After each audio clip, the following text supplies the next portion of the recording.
Cerita ini bermula di perbatasan utara kerajaan Kresis saat Duke Elien terjebak di tengah pertempuran mengerikan bersama pasukannya. Tanah di sekeliling mereka dipenuhi tumpukan mayat, sementara udara diselimuti kabut beracun yang pekat dan mematikan. Situasi yang sudah buruk itu semakin memburuk ketika dari kejauhan muncul barisan besar pasukan mayat hidup dengan jumlah yang jauh melampaui perkiraan siapapun. Di barisan terdepan berjalan seorang kesatria mayat hidup bernama Dullahan, sosok yang begitu kuat hingga 10 kesatria peringkat tinggi sekalipun tidak bisa menjamin kemenangan jika melawannya bersama-sama. Di tengah keputusasaan itu, salah satu rekan Duke kehilangan harapan dan menyadari bahwa dengan kekuatan yang mereka miliki saat ini, mustahil memenangkan pertempuran tersebut. Ia menyarankan agar mereka mundur dan bertahan dari dalam benteng. Namun Duke Elien memahami kenyataan pahit bahwa tembok utara telah runtuh lebih dulu. Jika gerbang utama kota ikut jebol, maka kehancuran seluruh kerajaan tidak bisa dihindari. Dengan tekad yang bulat, Duke memutuskan untuk menghentikan musuh di tempat itu juga, berapapun pengorbanan yang harus dibayar.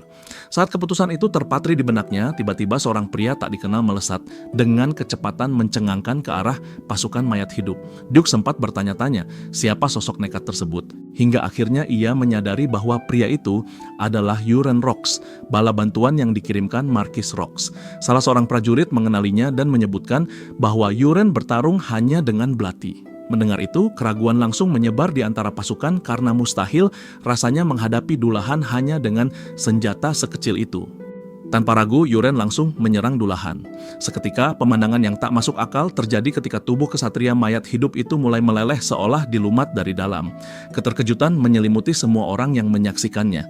Euron kemudian beralih menyerang mayat hidup lainnya, dan setiap tebasan belatinya membuat tubuh-tubuh itu mencair dalam satu serangan. Pasukan Duke terpaku, tak mampu memahami bagaimana makhluk-makhluk mengerikan itu bisa dilenyapkan begitu mudah. Di tengah kekaguman dan ketakutan, seseorang bertanya-tanya, apakah Euron adalah seorang santo yang dikirim dari surga? Namun anggapan itu segera terpatahkan. Kenyataannya, Euron sama sekali bukan santo. Ia hanya memanfaatkan perang ini demi keuntungannya sendiri.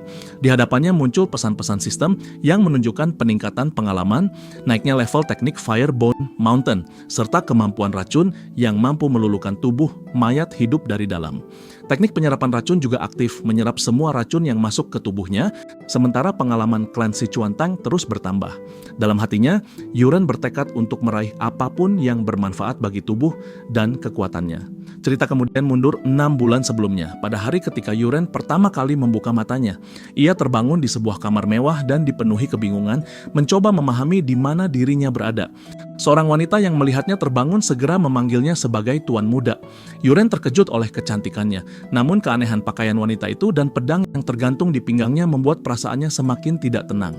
Wanita itu menanyakan keadaannya, tetapi sebelum Euron sempat menjawab dengan jelas, ia memutuskan untuk memanggil seorang pendeta dan pergi meninggalkan ruangan. Euron berusaha menghentikannya karena masih banyak pertanyaan di kepalanya, namun ia hanya bisa terdiam saat ruangan kembali sunyi. Kebingungan itu memuncak ketika ia melihat pantulan dirinya di cermin dan tersentak hebat. Tubuh yang dilihatnya sama sekali bukan tubuh dewasa dan menarik yang ia kenal, melainkan sosok gemuk dan kekanak-kanakan. Ia menjerit ketakutan, tidak bisa menerima kenyataan tersebut, lalu meyakinkan dirinya bahwa semua ini hanyalah mimpi buruk yang akan berakhir jika ia tertidur kembali. Beberapa saat kemudian, seorang pria masuk ke dalam kamar sambil memanggilnya tuan muda. Pria itu adalah seorang pendeta, dan di belakangnya muncul sosok tua, berperawakan kekar dengan wajah yang menyeramkan. Pria tua itu memegang tangan Euron dan langsung meluapkan amarahnya, menyebut Euron sebagai aib keluarga, dan menanyakan kapan akhirnya ia memutuskan untuk bangun. Euron diliputi ketakutan, bertanya-tanya siapa pria mengerikan ini sebenarnya. Pendeta itu berusaha menenangkan tuannya dan meminta agar hukuman ditunda karena Euron baru saja sadar. Dengan enggan, pria tua itu menahan amarahnya. Setelah memeriksa Euron, sang pendeta menyampaikan bahwa kondisi mentalnya terlihat normal dan sebagian besar lukanya telah sembuh. Alih-alih merasa lega, pria tua itu justru semakin marah dan berharap Euron seharusnya mati saja. Ia menuduh Euron telah menyerang tunangannya dan menyebutnya sebagai monster, lalu memarahinya tanpa henti sambil mengingatkan bahwa usianya sudah menginjak 19 tahun dan seharusnya ia berubah. Ia membandingkannya dengan adik Yuren yang telah membangkitkan aura, sementara Yuren justru semakin gemuk dan memalukan. Mendengar istilah aura, Yuren hanya bisa terdiam dalam kebingungan. Pria tua itu kemudian memerintahkannya untuk segera meminta maaf kepada tunangannya setelah kondisinya membaik. Ketika Yuren bertanya siapa tunangannya, kemarahan pria itu meledak. Ia menyebut nama Ilya dan mengancam akan membunuh Yuren jika Ilya tidak memaafkannya. Dengan suara gemetar, Yuren hanya mampu menyanggupi perintah tersebut. Ancaman itu ditutup dengan peringatan keras agar ia tidak lagi mencoreng nama keluarga Rox. Mendengar nama itu, kesadaran mengerikan menghantam Yuren. Ia menyadari bahwa dirinya adalah Yuren Rox dan pria menyeramkan di hadapannya tidak lain adalah Marquis Wellington Rox. Tanpa sadar, nama Wellington terucap dari mulutnya. Hal itu membuat Marquis murka dan menamparnya dengan keras hingga tubuh Yuren terlempar dan menghantam lantai. Orang-orang di sekitar berusaha menenangkan Marquis. Sementara Yuren tergeletak nyaris tak sadarkan diri, masih berharap semua ini hanyalah mimpi. Namun seketika ia terbangun dengan napas terengah menyadari bahwa ia masih berada di tempat yang sama. Kebingungan dan ketakutan semakin menghimpit pikirannya karena mimpi itu tidak kunjung berakhir. Tak lama kemudian seorang wanita berambut putih masuk ke kamar dan menanyakan keadaannya. Yuren terkejut sekaligus lega ketika mengenalinya sebagai Arin. Wanita itu mengangguk dan meletakkan tangannya di kepala Yuren, membuat kebingungannya semakin dalam. Yuren lalu bertanya, apakah ia terbaring di ranjang karena mencoba mendekati Ilya dan dipukuli hingga pingsan. Arin terkejut dengan cara bicaranya yang berubah, tetapi membenarkan kejadian tersebut. Ia menjelaskan bahwa Lady Ilya memang menyerangnya dengan brutal, karena Yuren berusaha menyerang lebih dulu. Saat itu juga, Yuren merasakan betapa dalam masalah yang kini menjeratnya. Semua kenyataan tersusun jelas di hadapannya, dan ia akhirnya menyadari bahwa entah bagaimana caranya, ia telah terperangkap di dalam dunia web novel yang pernah ia tulis sendiri. Kesadaran paling menakutkan pun muncul ketika ia memahami bahwa dirinya bukanlah tokoh utama dalam cerita ini, melainkan sosok antagonis rendahan yang hanya ada untuk menghalangi sang pahlawan dan pada akhirnya mati dengan cara yang menyedihkan. Kepanikan langsung menyergapnya dan ia menolak kenyataan itu sepenuhnya hingga emosinya meledak. Dalam kekacauan pikirannya, ia menyangkal bahwa semua ini hanyalah sebuah cerita. Reaksi itu membuat Arin kebingungan karena tidak memahami maksud kata-kata aneh yang terlontar darinya. Tanpa disadari, Yuren mulai menangis karena seluruh ingatan tentang karakter Yuren Rox dalam novelnya sendiri mengalir deras di benaknya. Ia teringat betapa buruknya sosok itu dalam cerita. Tidak memiliki bakat, tidak pernah berlatih, dan hanya hidup nyaman berkat nama besar keluarganya. Pada akhirnya ia kehilangan tunangannya kepada sang pahlawan, lalu menyerang dengan penuh amarah hanya untuk dikalahkan secara memalukan dan mati sendirian di sebuah gang. Ketakutan akan masa depan langsung mencengkeramnya. Di dunia asing ini, ia mempertanyakan bagaimana caranya untuk tetap hidup, apalagi ketika ia bahkan tidak tahu kekuatan apa yang dimiliki tubuh ini. Namun seketika, sebuah pan kecil muncul. Sebagai penulis cerita tersebut, ia mengetahui rahasia, peluang, dan kejadian yang belum pernah disentuh oleh sang pahlawan. Dari sanalah tekadnya terbentuk untuk mulai bersiap secepat mungkin. Saat mencoba bangkit dari tempat tidur, tubuhnya oleng dan berat badannya terasa menekan seluruh persendiannya. Arin memperhatikannya dengan cemas dan memastikan keadaannya, namun Yuren tidak terlalu menanggapi. Arin menyarankannya untuk tetap beristirahat, lalu beberapa saat kemudian Yuren justru terdiam sambil menatap kosong ke udara. Tanpa disadari, ia menyadari bahwa dirinya tidak bisa melihat jendela status. Kebingungan muncul dan ia bertanya-tanya mengapa hal itu tidak muncul seperti yang seharusnya. Ia menduga mungkin kondisi emosinya memengaruhi hal tersebut. Tepat setelah pikiran itu muncul, sebuah jendela sistem transparan terbuka di hadapannya, menampilkan informasi tentang Arin. Keterkejutan melanda dirinya ketika ia menyadari bahwa inilah status window legendaris yang dikenal di dunia ini. Di dalamnya tercantum nama Arin beserta berbagai trait miliknya seperti Swift Sword level 2, Clear Mind level 1, dan Aura Adaptation level 1. Sebuah pengukur afeksi juga terlihat, namun nilainya masih 0. Arin menyadari tatapannya yang kosong dan kembali menanyakan keadaannya. Yuren merasa gugup lalu berusaha menenangkan situasi dengan menyiratkan bahwa dirinya hanya sedikit linglung dan kini sudah baik-baik saja. Ia meminta Arin kembali ke tugasnya dan setelah ragu sejenak, Arin pun pergi meninggalkannya sendirian. Begitu sendirian, Yuren kembali membuka status Arin dan mengamatinya dengan saksama. Ia teringat bahwa dalam cerita aslinya, Arin selalu lebih kuat dan lebih berbakat dibanding para ksatria, dan trait Swift Sword membuktikan hal itu. Perhatiannya kemudian tertuju pada pengukur afeksi, membuatnya bertanya-tanya apakah dunia ini mirip dengan game simulasi kencan yang pernah ia mainkan. Meski demikian, ia merasa sedikit lega karena nilainya tidak berada di titik negatif, sesuatu yang cukup mengejutkan mengingat reputasi buruk Uren Rox sebelumnya. Ia memutuskan untuk tidak memikirkan hal itu lebih jauh dan mencoba membuka status miliknya sendiri. Kali ini, jendela itu muncul dengan jelas. Di sana tertera nama Uren Rox, kondisi khusus morbid obesity, serta sebuah trait unik bernama Creator's Eye Level 1. Ia juga melihat klan Sichuan Tank yang masih terkunci dengan tingkat sinkronisasi mencapai 99,9%. Perhatiannya langsung tertarik pada klan tersebut, meskipun trait itu belum bisa diakses. Ia teringat bahwa konsep ini diambil dari sebuah novel wuxia yang sangat ia sukai, kisah tentang sebuah klan yang mengandalkan racun dan senjata tersembunyi dalam seni bela diri. Kesadaran pun muncul bahwa dunia ini adalah campuran aneh dari berbagai ide yang pernah ia ciptakan. Namun justru karena itulah ia menganggap kemampuan ini sebagai kesempatan emas dan mungkin satu-satunya tiket untuk bertahan hidup.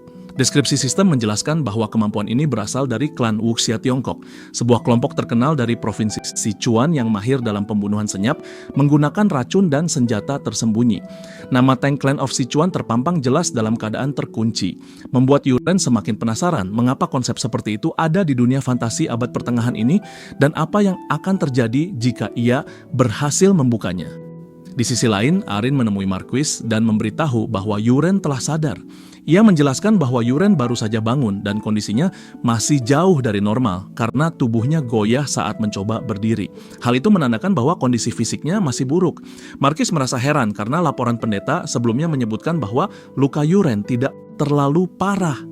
Saat hendak pergi, Marquis bertanya apakah Arin melihat perubahan aneh dalam perilaku Uren. Ia mengingatkan bahwa biasanya Uren akan mengamuk jika diminta meminta maaf kepada Ilya. Namun kali ini ia justru diam dan menurut dengan cara yang tidak biasa. Marquis meyakini bahwa perubahan ini hanya sementara dan sifat aslinya akan segera kembali, lengkap dengan dendam dan amarahnya. Sebaliknya, Arin masih menyimpan harapan bahwa tuan mudanya akan benar-benar berubah dan perlahan menjadi lebih baik. Marquis menanggapi keyakinan itu dengan tawa pahit, merasa bahwa bahkan sebagai ayah, ia telah lama kehilangan harapan. Dalam hatinya, ia menyesal tidak membesarkan Uren sebagai seorang ksatria sejati. Arin hanya terdiam, menyadari betapa berat beban yang dipikul tuannya. Namun ia juga tidak bisa mengabaikan perasaan bahwa Uren hari ini benar-benar berbeda. Dengan cara yang sulit, ia jelaskan. Sementara itu, Uren meminta Arin untuk membawanya ke aula latihan, karena ia ingin mulai berolahraga. Permintaan mendadak itu membuat Arin terkejut, namun Uren bersikeras. Dalam perjalanan, pikirannya dipenuhi oleh analisis tentang Creator's Eye yang memungkinkannya melihat status orang lain. Ia masih belum memahami cara membuka kemampuan klan Sichuan yang terkunci, tetapi ia menduga bahwa kondisi tubuhnya mungkin menjadi penghalang utama. Ia pun memutuskan bahwa langkah pertama adalah memperbaiki fisiknya, namun kenyataan segera menghantamnya. Di taman istana yang luasnya setara beberapa lapangan sepak bola, berjalan beberapa langkah saja sudah membuat napasnya tersengal. Ia menyadari bahwa tubuh ini bahkan belum layak untuk latihan ringan, dan berat badannya terus menyeretnya kembali ke keterbatasan. Di saat yang sama, ia melihat sesuatu yang lebih menyedihkan. Setiap kali ia melewati para pelayan, pengukur afeksi mereka menunjukkan angka yang sangat negatif, mulai dari kebencian hingga jijik mendalam. Hampir semua orang di sekitarnya tampak membencinya. Ia tidak menyalahkan mereka, karena ia tahu betul seberapa buruk kepribadian Uren Rox yang asli. Setelah berjalan dengan susah payah hingga tubuhnya hampir menyerah, akhirnya mereka tiba di training hall ketiga, sebuah tempat yang jarang digunakan para ksatria. Di sana ternyata sudah ada seseorang. Saat pandangan Uren tertuju padanya, sebuah status window langsung terbuka dan menampilkan informasi yang mengejutkan. Afinitas minus 91 dengan dorongan kuat untuk membunuh. Dari jendela itu, Uren mengetahui bahwa pria tersebut bernama Reka Olian dan memiliki trait Swift Sword level 1. Olian menampilkan senyum sinis yang syarat ejekan, lalu menunjukkan sikap seolah mempertanyakan alasan kehadiran Uren di tempat itu. Uren terkejut melihatnya, sementara Olian justru terlihat menikmati situasi dan merasa tersanjung karena sang tuan muda masih mengenalinya. Uren yang gugup berusaha mengiyakan seolah ingat, lalu segera menoleh ke arah Arin untuk mencari penjelasan, merasa ada sesuatu yang tidak beres di antara mereka. Arin tampak heran melihat kebingungan itu dan mengingatkan sebuah kejadian lama.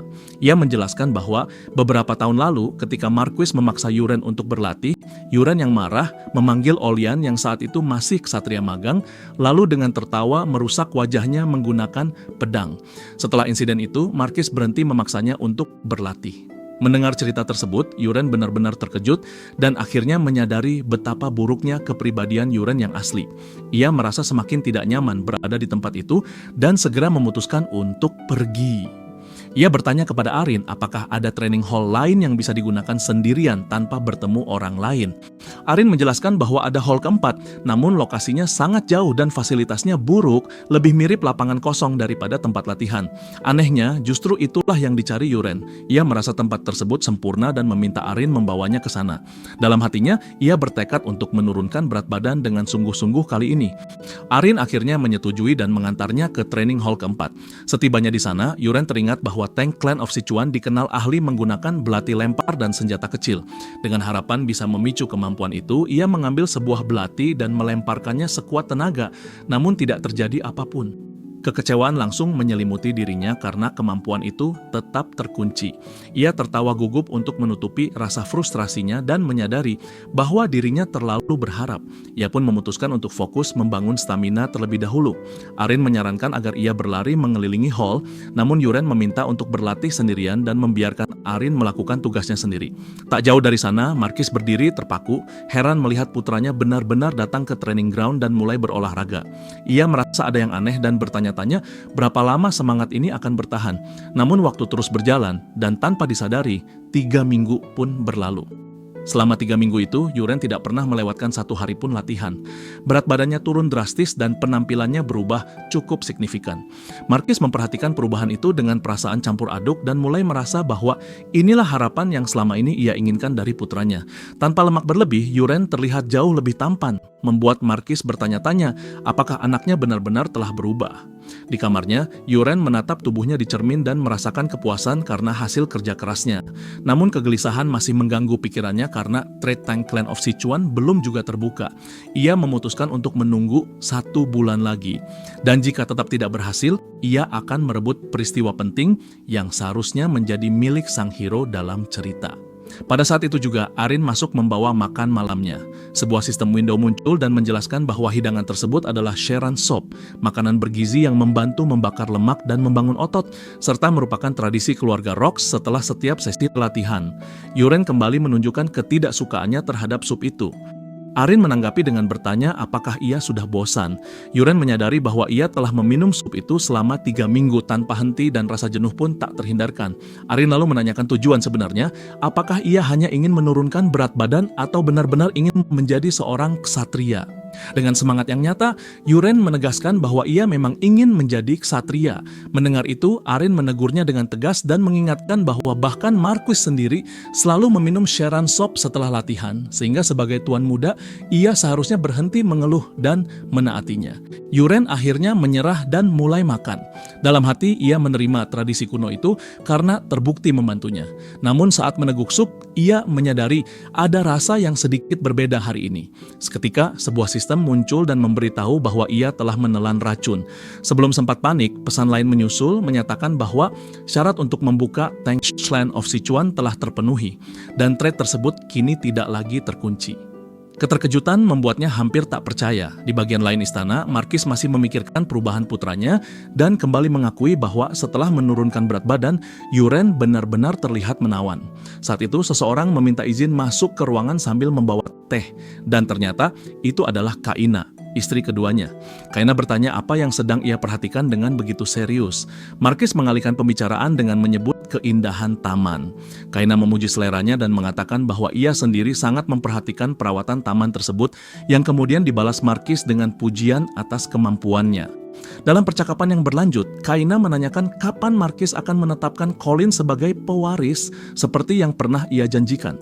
Ia menilai bahwa karena keputusan itu sudah pernah dibahas, lebih baik segera direalisasikan. Marquis terkejut dan dengan ragu menjelaskan bahwa hal itu mungkin perlu waktu karena Yuren belakangan ini terlihat lebih dewasa dan sebagai putra sulung, ia masih berpeluang menjadi pewaris yang layak. Kaina berpura-pura setuju dan mengungkapkan bahwa ia juga mendengar tentang perubahan Yuren. Ia menyebut sempat khawatir, namun kini merasa lega karena Yuren tampaknya sudah sadar. Markis menanggapi dengan tawa ringan dan bercanda bahwa putranya baru sadar setelah ditampar tunangannya. Saat Kaina kembali menyinggung soal pewaris, Markis menjelaskan bahwa Yuren baru berlatih selama 3 minggu dan ia ingin mengamatinya lebih lama. Namun ia berjanji bahwa jika Yuren kembali ke kebiasaan lamanya, maka ia akan segera menetapkan Colin sebagai pewaris. Kaina meminta Markis menyusulnya ke kamar setelah selesai bekerja, lalu pergi dengan senyum yang perlahan berubah menjadi kemarahan tersembunyi. Sementara itu, Yuren masih terpaku pada kenyataan bahwa tank Clan of Sichuan telah terbuka. Ia baru menyadari bahwa klan tersebut ahli dalam penggunaan racun, dan syarat pembukaannya ternyata berkaitan dengan racun itu sendiri. Hal itu terasa aneh sekaligus mengejutkan. Ia mengingat kembali sistem window tentang Sharon Shop dan menggulirnya ke bawah untuk melihat detail tambahan. Di sana muncul informasi tentang Hanyang Herb, sebuah tanaman dengan efek melumpuhkan. Dalam dosis kecil, tanaman itu tidak berbahaya bagi orang dewasa, namun jika terakumulasi dalam tubuh, efeknya dapat melumpuhkan secara perlahan hingga menyebabkan kematian. Arin menyadarkannya dari lamunan dengan menanyakan mengapa ia berhenti makan. Yuren segera kembali sadar dan melanjutkan makan malamnya, sementara di dalam dirinya, sebuah jalur baru untuk bertahan hidup akhirnya terbuka. Begitu suapan pertama masuk ke mulutnya, pikirannya langsung bekerja cepat, mencoba menebak siapa yang telah memasukkan racun ke dalam makanannya. Tanpa disadari, ingatannya melayang ke alur cerita asli yang pernah ia ketahui, di mana pada waktu yang hampir sama, putra kedua seharusnya sudah diangkat sebagai pewaris. Ia menilai bahwa keterlambatan itu kemungkinan besar disebabkan oleh fakta bahwa ia baru saja memulai latihan serius, dan dari situlah muncul dugaan bahwa pihak yang mencoba meracuninya berasal dari kubu yang sama. Beberapa saat kemudian, sebuah jendela sistem kembali muncul, memberitahu bahwa ia telah memenuhi syarat untuk membuka Weak Paralysis Poison. Setelah menghabiskan seluruh makanannya, ia menatap Arin dengan senyum aneh dan mengatakan bahwa sup itu terasa begitu lezat hingga hampir membuatnya meneteskan air mata, lalu meminta agar ia ditinggal sendirian sejenak. Arin menyetujui permintaannya, mengucapkan salam malam, lalu pergi meninggalkannya. Saat ruangan benar-benar sunyi, Yuren segera membuka status window miliknya untuk memeriksa tank Clan of Sichuan Trade yang baru saja terbuka. Di sana terlihat kondisi terbarunya yang menunjukkan status overweight, mild poisoning, dan mild muscle pain, lengkap dengan daftar trade serta tingkat sinkronisasi. Ia menyadari bahwa dengan memfokuskan pikirannya pada bagian tertentu dari antarmuka, ia bisa melihat detail yang jauh lebih mendalam, persis seperti dalam game realitas virtual. Ketika fokusnya tertuju pada tank Clan of Sichuan Trade, sistem itu terbagi menjadi 3 kategori utama, yaitu Poisons, Hidden Weapons, dan Martial Arts, yang semuanya masih terkunci. Ia memutuskan untuk memulai dari kategori Poisons. Sebuah daftar panjang racun yang tersedia muncul di hadapannya, termasuk Weak Paralysis Poison, Truth Serum, dan Soul Killing Smoke, namun semuanya masih terkunci dan membutuhkan racun tingkat lebih rendah untuk bisa diakses. Saat ia menggulir hingga bagian paling bawah, ia menemukan racun terakhir yang tersedia, level 30 Absolute Hidden. Dari sana, ia memahami bahwa sistem ini bekerja dengan membuka skill secara bertahap, level demi level. Ketika memeriksa syarat untuk membuka racun paling dasar, ia menyadari bahwa ia membutuhkan sebuah internal teknik terlebih dahulu. Hal itu terasa masuk akal baginya, mengingat tank clan mengandalkan energi internal untuk mengendalikan racun. Tanpa ragu, ia beralih ke kategori martial arts untuk mencari internal teknik yang dibutuhkan.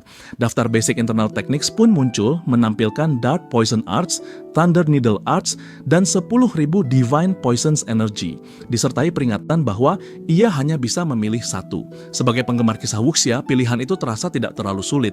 Ia mengingat bahwa Dark Poison Arts berfokus murni pada racun, Thunder Needle Arts berfokus pada senjata tersembunyi. Sementara 10.000 Divine Poison Energy membutuhkan waktu lebih lama untuk dikuasai namun memungkinkan penguasaan racun dan senjata tersembunyi sekaligus. Dengan keyakinan bahwa pilihan terbaik selalu sejalan dengan nasib para protagonis wuxia, ia memilih opsi terakhir. Begitu pilihannya dikonfirmasi, ia merasakan seolah-olah mantra dan prinsip teknik tersebut tercetak langsung di dalam pikirannya. Tanpa menunda, ia memutuskan untuk segera mencoba mensirkulasikan energi. Ia melepas kemejanya dan duduk dalam posisi meditasi, lalu perlahan merasakan aliran aneh yang menyebar ke seluruh tubuhnya. Ia segera menyadari bahwa itulah Qi, energi vital yang selama ini hanya ia baca dalam novel. Dengan penuh konsentrasi, ia mulai membimbing aliran Ki itu melalui jalur energi yang benar, kemudian mengumpulkannya di dantian untuk membangun kekuatan internalnya. Tanpa disadari, ia berlatih sepanjang malam hingga fajar menyingsing. Ia terkejut menyadari bahwa cerita tentang berlatih semalaman tanpa tidur dalam novel bela diri ternyata bukanlah isapan jempol. Tidak hanya itu, ia sama sekali tidak merasa lelah. Sebaliknya, seluruh tubuhnya terasa dipenuhi energi. Ia bahkan mulai merasakan aliran Ki di sekitarnya, sampai-sampai ia bisa memperkirakan jumlah burung di luar jendela tanpa perlu melihat. Di dalam dantiannya, ia merasakan energi padat yang hangat dan ia menyadari bahwa kini ia bisa membuka status window hanya dengan mengalirkan Ki ke kepalanya tanpa bantuan cermin. Pada saat yang sama, Arin datang untuk membangunkannya dan terkejut mendapati bahwa tempat tidurnya sama sekali tidak tersentuh, sehingga ia menyimpulkan bahwa Yuren tidak tidur sepanjang malam. Yuren mengakui hal itu dengan tenang. Arin menyarankannya untuk beristirahat dan melewatkan latihan hari ini, namun Yuren menolaknya dengan penuh semangat, menegaskan bahwa ia merasa sangat baik dan tetap ingin berlatih. Setelah ragu sejenak, Arin akhirnya mengalah dan memutuskan untuk menyiapkan sarapan terlebih dahulu. Sambil menutup pintu di belakangnya, ia diam-diam bertanya-tanya sejak kapan Tuan Muda mulai membentuk otot seperti itu. Beberapa saat kemudian di lapangan latihan, Yuren mengambil sebuah belati. Tiba-tiba, ia dikejutkan oleh kemunculan sebuah crosshair di hadapan matanya, mirip dengan yang ada dalam game tembak-menembak sudut pandang orang pertama. Ia memutuskan untuk menguji penglihatannya itu, mengarahkan bidikan, lalu melempar belati dengan kuat. Senjata itu menancap tepat di sasaran. Arin terpana melihatnya berhasil mengenai target hanya dalam satu percobaan. Sebuah jendela sistem muncul mengumumkan bahwa kategori Hidden Weapons dari Tank Clan of Sichuan telah terbuka. Arin yang masih terkejut mencoba menanyakan apa yang baru saja terjadi. Yuren sendiri mengaku tidak begitu yakin, lalu berasumsi bahwa hasil latihan bulan lalu akhirnya mulai terlihat. Ia memperhatikan ekspresi Arin dan menyadari bahwa ini adalah pertama kalinya ia melihat gadis itu benar-benar panik. Ia memutuskan untuk mencoba sekali lagi, dan kali ini ia merasakan aliran energi internal hangat yang berasal dari bawah perutnya saat hendak melempar. Belati kedua melesat dengan kekuatan dan kecepatan yang jauh lebih besar, menembus sasaran hingga hancur berkeping-keping. Arin semakin tercengang melihat bahwa ia bukan hanya mengenai target, tetapi juga menghancurkannya sepenuhnya. Saat itu juga, Yuren menyadari bahwa crosshair yang ia lihat sebenarnya adalah sebuah cheat. Ingatannya melayang ke kehidupan sebelumnya, di mana ia sangat mahir dalam game tembak-menembak, bahkan pernah memenangkan turnamen lokal dalam sebuah game bernama Battle Attack. Sementara Arin masih berdiri dengan pikiran kacau, Yuren bertanya, apakah ia merasakan sesuatu yang keluar dari tubuhnya. Arin hanya bisa mengatakan bahwa ia tidak merasakan hal aneh, kecuali fakta bahwa Yuren tampak jauh lebih kurus dibanding kemarin. Ia mengingatkan bahwa penurunan berat badan itu memang sudah terjadi berkat latihan rutin dan konsumsi sup tertentu. Namun perubahan kali ini terasa jauh lebih mencolok. Mendengar itu, Yuren menyadari bahwa Arin tidak bisa merasakan aliran energi internal di tubuhnya. Dari situ, ia menyimpulkan bahwa mungkin hanya dirinya sendiri yang mampu menggunakan energi internal di dunia ini dan tidak ada orang lain yang dapat mendeteksinya. Pemahaman itu membuatnya yakin bahwa ia telah memperoleh kekuatan yang luar biasa dan benar-benar unik. Dengan semangat baru, ia melanjutkan latihan, melempar belati demi belati dengan akurasi yang menakjubkan. Salah satu lemparannya bahkan membuat belati baru menancap tepat pada belati sebelumnya yang sudah tertancap di sasaran. Hingga Arin menutup mulutnya karena terlalu terkesan. Arin kemudian meminta izin untuk mencoba sendiri. Ia melempar belati namun senjata itu meleset jauh dari sasaran, membuat perbedaan kemampuan di antara mereka semakin jelas. Yuren tertawa kecil dan merasa puas karena akhirnya ia menemukan sesuatu yang tidak bisa dilakukan Arin. Sebuah fakta yang jelas membuat gadis itu kesal. Seketika itu juga, sebuah jendela sistem muncul di hadapannya, mengumumkan bahwa memori milik Sichuan telah sepenuhnya tersinkronisasi dan skill Straight Strike berhasil dibuka. Informasi dalam jendela itu menjelaskan bahwa skill tersebut memungkinkan dirinya melempar dengan kekuatan dan kecepatan jauh lebih besar, bukan hanya dengan senjata yang sudah ia kuasai, tetapi dengan benda apapun. Mulai dari batu, kayu hingga pedang besi, seolah semua itu adalah harta pribadinya. Sementara Arin masih mencoba memahami mengapa ia gagal total, Yuren memutuskan untuk langsung menguji skill barunya.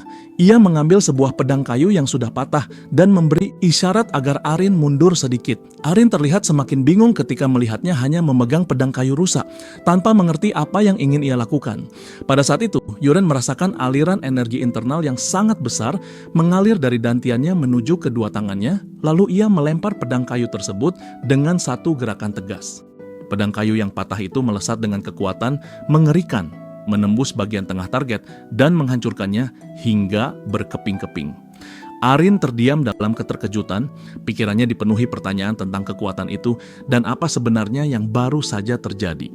Yuren bersikap tenang dan mengisyaratkan bahwa ia sendiri tidak sepenuhnya yakin. Menduga semua ini hanyalah hasil dari latihan. Namun Arin menolak menerima penjelasan itu karena apa yang ia saksikan jelas melampaui batas kemampuan normal. Pada titik itu, Yuren menjadi serius dan menyadari bahwa Arin selama ini melaporkan setiap kegiatannya kepada ayahnya, Marquis Wellington. Fakta itu membuat Arin terpaku, lalu Yuren meminta satu hal penting, yaitu agar kejadian hari ini dirahasiakan untuk sementara. Ia menjelaskan bahwa ia sedang menguji banyak hal dan berjanji akan menjelaskan semuanya sendiri ketika waktunya tepat. Setelah ragu sejenak, Arin akhirnya menyetujui permintaan tersebut. Setelah hari latihan berakhir, Yuren melihat salah satu koki bernama Peru saat pria itu hendak pergi. Ia segera menggunakan kemampuan Creator's Eye untuk memeriksanya, dan sebuah status window terbuka menampilkan Poisonous Touch level 1 dan Agile Movement level 1 dengan tingkat afinitas netral. Dari situ, Yuren langsung memahami bahwa trait Poisonous Touch itulah yang memungkinkan Peru meracuni makanan, sekaligus memastikan bahwa dialah pelakunya. Yuren menyadari bahwa inilah saatnya ujian sebenarnya dimulai. Ia memfokuskan energinya dan dari kejauhan melepaskan Paralysis Poison yang baru saja ia kuasai ke arah Peru. Efeknya langsung bekerja, membuat Peru jatuh ke tanah dan tak mampu bergerak sama sekali. Yuren merasakan kepuasan saat melihat timer muncul di atas tubuh Peru, menunjukkan bahwa efek kelumpuhan itu akan bertahan selama 1 jam. Ia mengangkat tubuh Peru yang tak berdaya dan membawanya ke sebuah gang sepi. Ketika kesadaran Peru mulai kembali, Yuren langsung menekannya dengan pertanyaan, membuatnya menyadari posisi dan ancaman yang dihadapinya. Karena Peru tidak bisa berbicara, Yuren menciptakan sistem sederhana dengan kedipan mata untuk menjawab pertanyaan ya atau tidak. Melalui cara itu, Peru mengakui bahwa dialah yang memasukkan racun ke dalam sup dan bahwa racun yang digunakan memang berasal dari Hanyang Horp. Ketika pertanyaan beralih pada siapa pemberi perintah dan apakah Lady Kaina terlibat, Peru justru membantah keterlibatan Kaina dengan 2 kedipan mata. Yuren curiga dan memperingatkannya agar tidak berbohong, menekan mentalnya dengan ancaman nyata. Namun meski ditekan ulang, Peru tetap menolak menyebut Kaina sebagai dalang, dan dari sorot matanya, Yuren bisa melihat bahwa ia tidak sedang berbohong. Yuren pun menunda kesimpulan itu dan memutuskan melanjutkan langkah berikutnya. Ia mengeluarkan sesuatu dari sakunya dan memaksa Peru menelannya, lalu dengan tenang menjelaskan bahwa yang baru saja ditelan adalah Paralysis Poison versi lain, memberinya waktu hidup hanya 1 bulan. Ia memperingatkan bahwa tanpa antidot yang ia pegang, organ dalam Peru akan membusuk perlahan. Dengan tegas, Yuren menyatakan bahwa mulai sekarang Peru harus mematuhi semua perintahnya. Setelah memastikan Peru memahami situasinya, Yuren meletakkan tangan di kepalanya dan menghilangkan efek kelumpuhan tersebut. Peru terkejut saat tubuhnya kembali bisa bergerak, dan begitu kemampuannya berbicara pulih, Yuren mengajukan satu pertanyaan terakhir. Kali ini, Peru akhirnya mengaku bahwa perintah itu datang dari Ksatria Commander Karox Levington. Nama itu langsung dikenali Yuren. Peru menjelaskan bahwa Karox memerintahkannya untuk membuat sang tuan muda mati karena sakit dalam tahun ini. Yuren teringat bahwa Karox adalah kakak Kaina yang memperoleh posisi Ksatria Commander melalui pernikahan Kaina dengan Marquis, membuatnya sadar bahwa dugaannya selama ini tidak sepenuhnya meleset dan Karox memang terlibat sebagai partner. Namun ia memutuskan bahwa hal itu bisa ditangani nanti. Yuren kemudian memberikan selembar kertas kepada Peru yang langsung memahami bahwa itu berisi daftar racun. Ia menjelaskan bahwa dengan pengetahuan Peru tentang racun, uang dari Karox bisa digunakan untuk memperoleh semua bahan tersebut dari pasar gelap. Ia memerintahkan Peru mengumpulkan seluruh racun dalam daftar itu dan mulai dari apapun yang sudah ia miliki, paling lambat besok malam. Ketika Peru sempat mempertanyakan alasan kebutuhan racun-racun itu, Yuren langsung menghentikannya dan menegaskan bahwa ia tidak diberi izin untuk bertanya. Peru pun mundur ketakutan dan menerima perintah tersebut. Tepat sebelum pergi, Yuren memberi satu perintah tambahan yang membuat Peru benar-benar terkejut, yaitu mulai sekarang, sup yang ia buat harus selalu dipenuhi hanyang herb. Melihat reaksi itu, Yuren justru tertawa dan merasa semakin terkesan dengan potensi seni bela diri yang ia kuasai. Setelah Peru pergi, ia berpikir geli tentang betapa mudahnya pria itu percaya pada kebohongan paralysis poison, karena sebenarnya yang ia paksa untuk dimakan hanyalah daun kering biasa. Ia pun bertekad untuk secepat mungkin menguasai seni bela diri Tang Clan of Sichuan. Dalam pikirannya, ia teringat bahwa jika kejadian terus bergerak sesuai alur cerita yang ia ketahui, dunia luar akan segera dilanda peristiwa mengerikan. Malam itu Peru kembali membawa sejumlah tanaman beracun yang sudah ia miliki. Yuren memeriksanya satu persatu dan berkat status window yang muncul, ia langsung mengenali semuanya tanpa ragu. Peru terkejut melihat kemampuannya mengenali racun langka tersebut. Yuren hanya tersenyum dan menganggapnya sebagai pengetahuan sepele, meski sebenarnya semua itu berasal dari jendela sistem yang hanya bisa ia lihat. Ia lalu menanyakan, mengapa Peru membawa racun lain jika hanyang herb saja sudah cukup untuk membunuh. Peru menjelaskan bahwa efek hanyang herb lambat dan bisa menimbulkan resistensi, tetapi jika dikombinasikan dengan Yakroba poison, hasilnya jauh lebih kuat dan sulit dideteksi. Yuren menyimpulkan bahwa menggabungkan racun dapat menghasilkan efek yang lebih presisi dan mematikan. Ia lalu bertanya, bagaimana Peru mempelajari semua ini? Peru mengungkapkan bahwa sejak usia 8 tahun, ia dijual ke keluarga Levington dan dilatih di bawah seorang master racun bersama hampir 20 anak lain yang semuanya tewas, menyisakan dirinya sebagai satu-satunya yang bertahan hidup. Mendengar itu, Yuren menyadari bahwa Peru menyimpan kebencian mendalam terhadap keluarga Levington. Pada saat yang sama, ia menyadari bahwa ia telah menemukan alat yang sangat berguna. Dengan penilaian itu, Yuren mengapresiasi kerja baik Peru dan menutup malam tersebut dengan keyakinan bahwa langkah-langkah besarnya baru saja dimulai. Setelah itu, ia memberi izin Peru untuk pergi, lalu Yuren memutuskan memulai latihan yang sesungguhnya. Ia mengumpulkan seluruh tanaman beracun yang dibawa dan tanpa ragu mulai memakannya satu persatu. Seketika, rentetan pesan sistem bermunculan, memberitahu bahwa berbagai jenis racun telah masuk ke tubuhnya dan bahwa tubuh 10.000 Divine Poison Energy sedang menyerap semuanya. Tiba-tiba, sebuah peringatan bahaya muncul, menegaskan bahwa ia harus segera melakukan meditasi pernapasan. Yuren segera duduk dan menenangkan diri, memusatkan pikiran untuk menembus tahap kedua dari tekniknya. Ia tenggelam dalam meditasi yang dalam, membiarkan energi berputar di dalam tubuhnya hingga malam berlalu tanpa ia sadari. Keesokan paginya, Arin datang untuk membangunkannya dan langsung terkejut melihat Yuren bermeditasi tanpa baju. Tubuhnya telah berubah drastis hanya dalam semalam, membentuk fisik berotot yang sama sekali berbeda dari sebelumnya. Pada saat itu, sebuah jendela sistem muncul di hadapan Yuren, mengumumkan bahwa 10.000 Divine Poison Energy telah mencapai tahap kedua. Ia memperoleh seni bela diri baru bernama Little Dragon Step, dan sejumlah teknik racun tambahan juga ikut terbuka. Arin yang kebingungan merasakan bau aneh dari tubuh Yuren, membuatnya semakin bingung dengan apa yang sedang terjadi. Yuren langsung teringat penjelasan dalam novel-novel bahwa ketika energi internal meningkat dan seni bela diri berkembang, tubuh akan mengeluarkan limbah dalam jumlah besar sekaligus. Ia menyadari bahwa bau itu memang parah, lalu beranjak pergi. Arin hampir memohon agar ia tidak melakukan hal aneh lagi dan dengan tegas menyuruhnya segera ke kamar mandi. Setelah membersihkan diri, Yuren keluar bersama Arin dan mereka berjalan menuju area latihan. Di sepanjang jalan, Yuren mulai mempelajari Little Dragon Step. Ia memahami bahwa ini adalah teknik langkah khas Tang Clan dirancang untuk pergerakan cepat, pembunuhan, dan penghindaran. Ia merasa sangat gembira karena akhirnya mempelajari teknik yang biasanya hanya ada dalam buku atau novel dan menyadari bahwa hanya dengan meniru gerakannya saja sudah memberikan sensasi yang luar biasa. Arin memperhatikannya dengan cemas, melihat langkahnya yang aneh dan tampak seperti orang mabuk. Yuren meyakinkannya bahwa ia baik-baik saja, meski Arin tetap khawatir dan bertanya apakah ia yakin ingin pergi ke First Training Hall yang biasanya dipenuhi para ksatria. Yuren menenangkannya dan menjelaskan bahwa ia hanya ingin melihat bagaimana para ksatria lain berlatih. Saat mereka tiba, para ksatria magang langsung menyadari kehadiran mereka. Beberapa mengenali Arin sebagai pelayan tuan muda, tetapi mereka tidak langsung mengenali Yuren. Sebaliknya, mereka bertanya-tanya siapa pemuda tampan itu. Tak lama kemudian, seseorang teringat rumor tentang tuan muda yang banyak menurunkan berat badan, dan barulah mereka menyadari bahwa pemuda itu adalah Yuren sendiri. Bisik-bisik pun menyebar, dipenuhi ketidakpercayaan atas perubahan drastis itu. Mereka mengingat bagaimana sebulan lalu tubuhnya begitu gemuk dan bertanya-tanya sihir apa yang ia gunakan. Berkat energi internalnya, Yuren mendengar semua bisikan itu dengan jelas. Perhatiannya lalu tertuju pada seorang ksatria magang yang berlatih dengan serius dan terampil, membuatnya menyimpulkan bahwa pria itu akan segera menjadi junior ksatria. Arin menjelaskan bahwa itu adalah teknik dasar keluarga Rox dan menyarankan Yuren untuk memperhatikannya dengan saksama.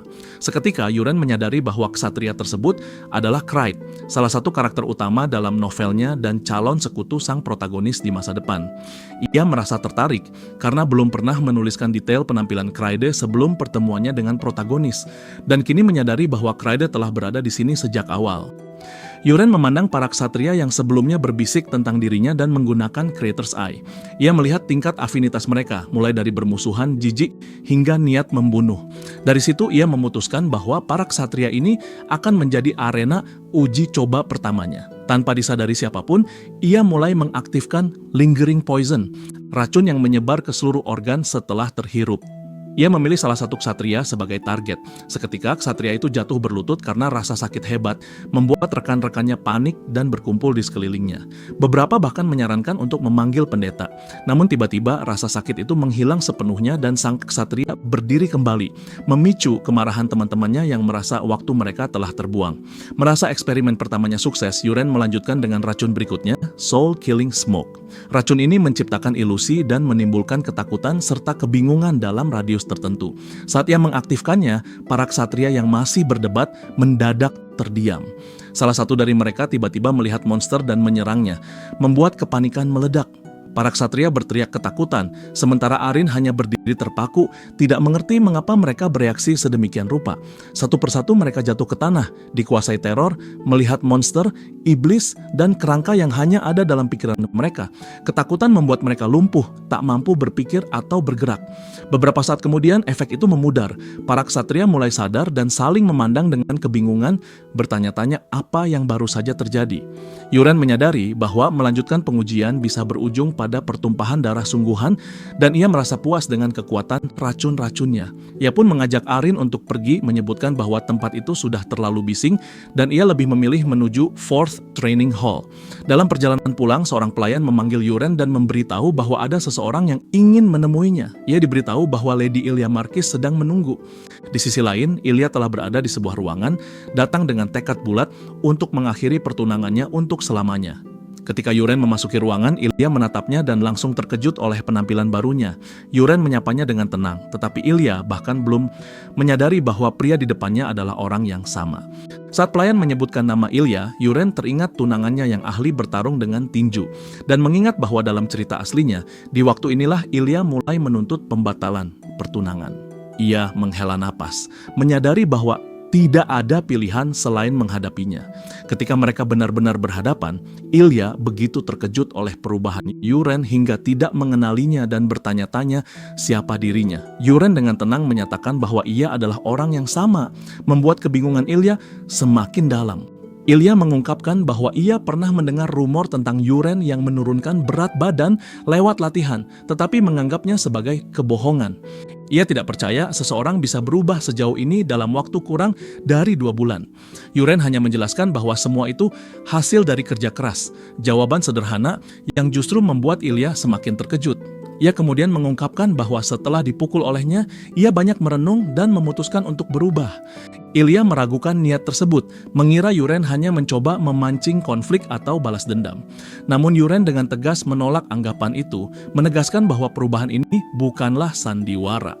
Ia terkejut ketika pria di hadapannya justru berlutut dan menunjukkan rasa terima kasih yang tulus. Dari sikap dan raut wajahnya terlihat jelas bahwa ia benar-benar sadar berkat dirinya, lalu tanpa ragu menyesali kejadian sebelumnya dengan penuh kejujuran. Ia juga menunjukkan penerimaan penuh terhadap kemungkinan terburuk, termasuk jika pertunangan itu harus berakhir karena peristiwa tersebut, dan siap menerima keputusan apapun yang akan diambil. Keterkejutan Ilya semakin dalam ketika melihat perubahan sikap itu. Dalam kebingungannya, ia berusaha memahami siapa sebenarnya pria di hadapannya sekarang. Ia mendengar pengakuan tentang identitas sebagai Yuren dari keluarga Rox yang dulu, sosok yang pernah bersikap keras kepala dan ceroboh. Permintaan maaf yang terus diulang membuatnya terpaku, sementara perubahan drastis itu terasa terlalu nyata untuk diabaikan. Di sisi lain, Yuren menyadari bahwa kesalahan yang terjadi sebenarnya bukan berasal darinya secara pribadi, melainkan dari pemilik tubuh sebelumnya. Meski begitu, ada dorongan kuat yang membuatnya tetap memilih untuk meminta maaf dengan sungguh-sungguh. Ia lalu menggunakan Creator's Eye dan melihat status Ilya dengan jelas, menyadari bahwa wanita itu memiliki trait luar biasa yang membuatnya terus berkembang dan kelak memainkan peran penting dalam kisah besar kerajaan. Kesadaran itu membuat Yuren berpikir jauh ke depan. Baginya, sekalipun pertunangan ini berakhir, memperbaiki hubungan dan menjadikannya sekutu adalah pilihan yang jauh lebih bernilai. Saat Ilya menyuruhnya berdiri dan menuntut keseriusan, Yuren menunjukkan keteguhan tanpa ragu. Namun tuntutan itu belum cukup, karena Ilya menginginkan sumpah yang nyata dan mengikat. Tekanan aura Ilya tiba-tiba menyelimuti ruangan dengan kekuatan mencekik. Yuren merasakan sensasi yang terasa sangat familiar, seolah pernah ia lihat dalam kisah yang ia ketahui sebelumnya. Ancaman tentang konsekuensi mengerikan jika sumpah itu dilanggar terlintas di benaknya, mengingatkannya pada adegan yang seharusnya terjadi pada tokoh lain di cerita aslinya. Di bawah tekanan itu, Yuren memutuskan mengaktifkan 10.000 Divine Poisonous Energy untuk menahan aura tersebut. Dorongan energi itu mengejutkan Ilya ketika ia menyadari auranya justru terdorong balik. Kebingungan muncul di benaknya, mempertanyakan bagaimana hal seperti itu bisa terjadi. Pada saat itulah Yuren mengucapkan sumpahnya dengan mantap, berjanji tidak akan kembali ke jalan lamanya. Beberapa saat kemudian suasana mereda. Ilya akhirnya menenangkan diri meski masih menyimpan kewaspadaan. Ia memutuskan untuk mengawasinya dari dekat dan memberikan peringatan terakhir bahwa satu kesalahan lagi akan mengakhiri pertunangan tanpa syarat. Setelah itu, ia pergi meninggalkan ruangan, sementara Yuren terdiam menyadari bahwa niat asli Ilya sejak awal ternyata bukan untuk benar-benar memutuskan pertunangan.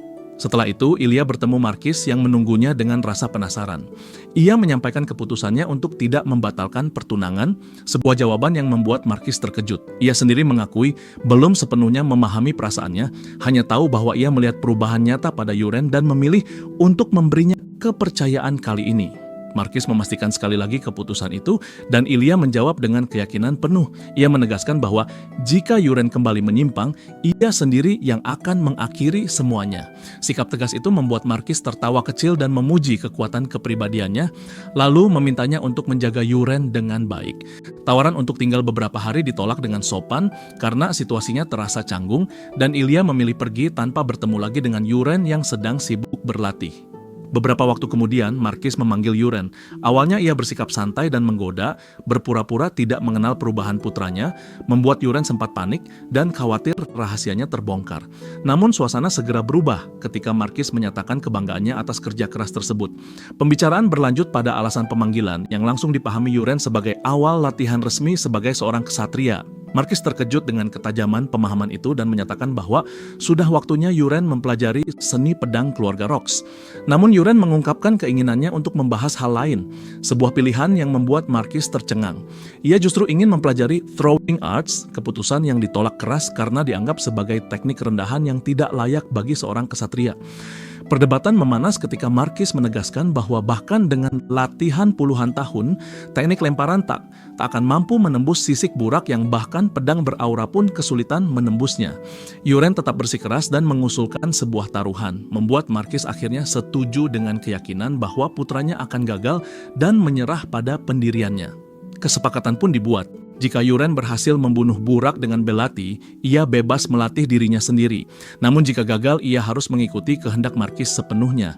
Kegembiraan menyelimuti Yuren yang langsung memikirkan persiapan, menghitung kemungkinan, dan merencanakan peningkatan energinya dengan mengonsumsi herbal beracun tersembunyi demi mencapai bintang ketiga. Tak lama kemudian, Arin datang membawa pesan tentang waktu ujian yang ditetapkan tengah hari di First Training Hall. Ia juga menyampaikan bahwa seluruh istana sudah mengetahui taruhan itu dan menjadikannya bahan ejekan. Menganggap Yuren akan ketakutan atau melarikan diri. Kesadaran bahwa semua orang akan menyaksikan membuat Yuren gugup, menyadari bahwa rencananya telah berubah menjadi tontonan besar. Meski begitu, Arin menyampaikan keyakinannya bahwa hari itu akan menjadi miliknya. Malamnya, Yuren berhasil menembus tahap bintang ketiga. Keesokan harinya, training hall dipenuhi kerumunan. Markis mengingatkannya agar tidak mempermalukan diri sendiri di depan banyak mata, sementara Yuren memandang lautan wajah itu dengan tekad yang semakin mengeras, siap menghadapi ujian yang akan menentukan jalannya sendiri. Setelah itu, seorang tetua mulai menjalankan ritual pemanggilan. Yuren menatapnya dengan penuh ketertarikan karena untuk pertama kalinya ia menyaksikan sihir secara langsung dengan mata kepalanya sendiri. Seketika tanah bergetar dan ruang di hadapan mereka seolah terkoyak, lalu sebuah makhluk raksasa menerobos keluar, menimbulkan awan debu tebal yang dipenuhi aura bermuatan listrik. Yang membuat Yuren semakin tercengang adalah kenyataan bahwa monster itu bukanlah sosok asing baginya. Ia sedang melihat makhluk yang pernah ia ciptakan sendiri sebagai seorang penulis. Burak muncul sepenuhnya ke hadapan semua orang, monster laut raksasa sepanjang 150 kaki dengan tubuh mengerikan yang membuat kerumunan langsung panik dan mundur ketakutan. Di tengah kekacauan itu, Yuren justru menatap Burak dengan rasa ingin tahu. Ingatannya melayang pada masa ketika ia menciptakan monster ini secara terburu-buru saat kehabisan ide, bahkan sambil membayangkannya memakan sashimi di sebuah restoran. Ia sempat berpikir bahwa tanpa tangan dan kaki, monster itu mungkin akan terlihat sedikit menggemaskan. Tiba-tiba Burak bergerak menyerang, memicu teriakan histeris dari penonton. Namun Markis menahan para ksatria agar tidak ikut campur. Yuren bergumam dalam hati, menyadari bahwa monster itu menyerangnya tanpa peringatan apapun. Ia juga menangkap fakta bahwa pergerakan Burak tidak secepat yang ia bayangkan. Tanpa disadari, Yuren memutuskan untuk menguji kekerasan sisik Burak terlebih dahulu. Saat fokusnya terkunci, sebuah penanda berbentuk salib muncul di penglihatannya, menunjukkan titik lemah monster itu. Ia langsung memutuskan untuk mengarahkan serangan ke sana dan melempar belatinya dengan presisi penuh. Belati itu menghantam sasaran tepat di titik lemah. Burak meraung keras, tubuhnya terangkat oleh rasa sakit yang luar biasa, lalu seketika terdiam dan ambruk tanpa nyawa. Yuren terpaku, tidak menyangka bahwa monster raksasa itu tumbang hanya dengan satu serangan. Training hall langsung diliputi keheningan mencekam sebelum berubah menjadi ledakan sorak-sorai. Kerumunan berseru penuh euforia, mengumumkan bahwa sang tuan muda telah berhasil membunuh Burak dengan cara yang mustahil. Yuren berdiri tegak di tengah perhatian, sementara namanya diteriakan dengan nada tidak percaya. Markis memandangnya dengan ekspresi sulit diterima, mempertanyakan bagaimana hal itu bisa terjadi. Yuren hanya menunjukkan sikap tenang dan menjelaskan bahwa ia sekadar membidik dengan baik dan mengenai target.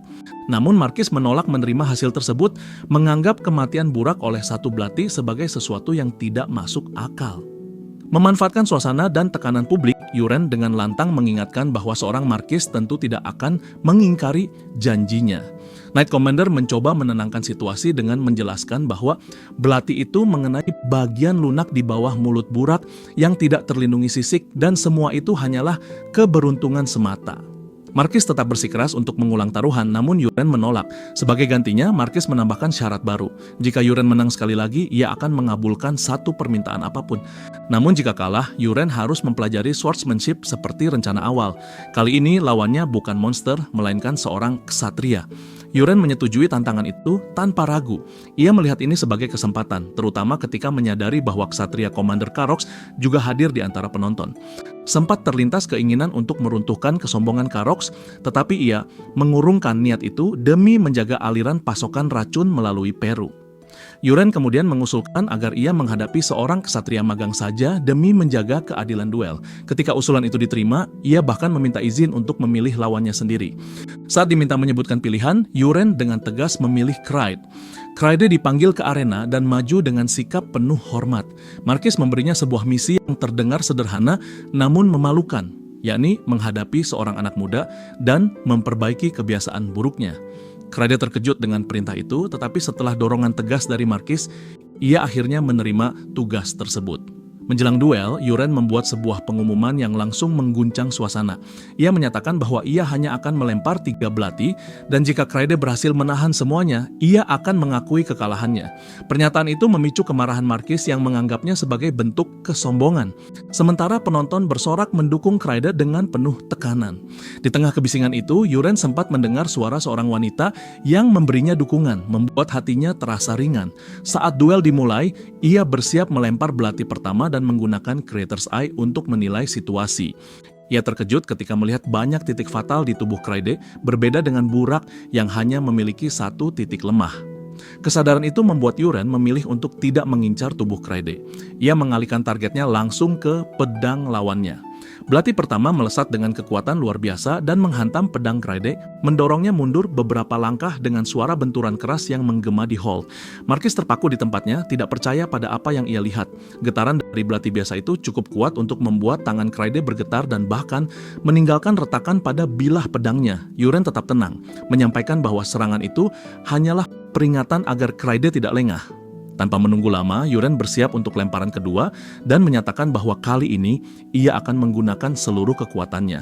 Ia yakin bahwa Kraide sebagai karakter penting tidak akan mati oleh serangan ini. Dengan mengaktifkan teknik straight strike, belati kedua dilepaskan dengan daya yang jauh lebih mengerikan.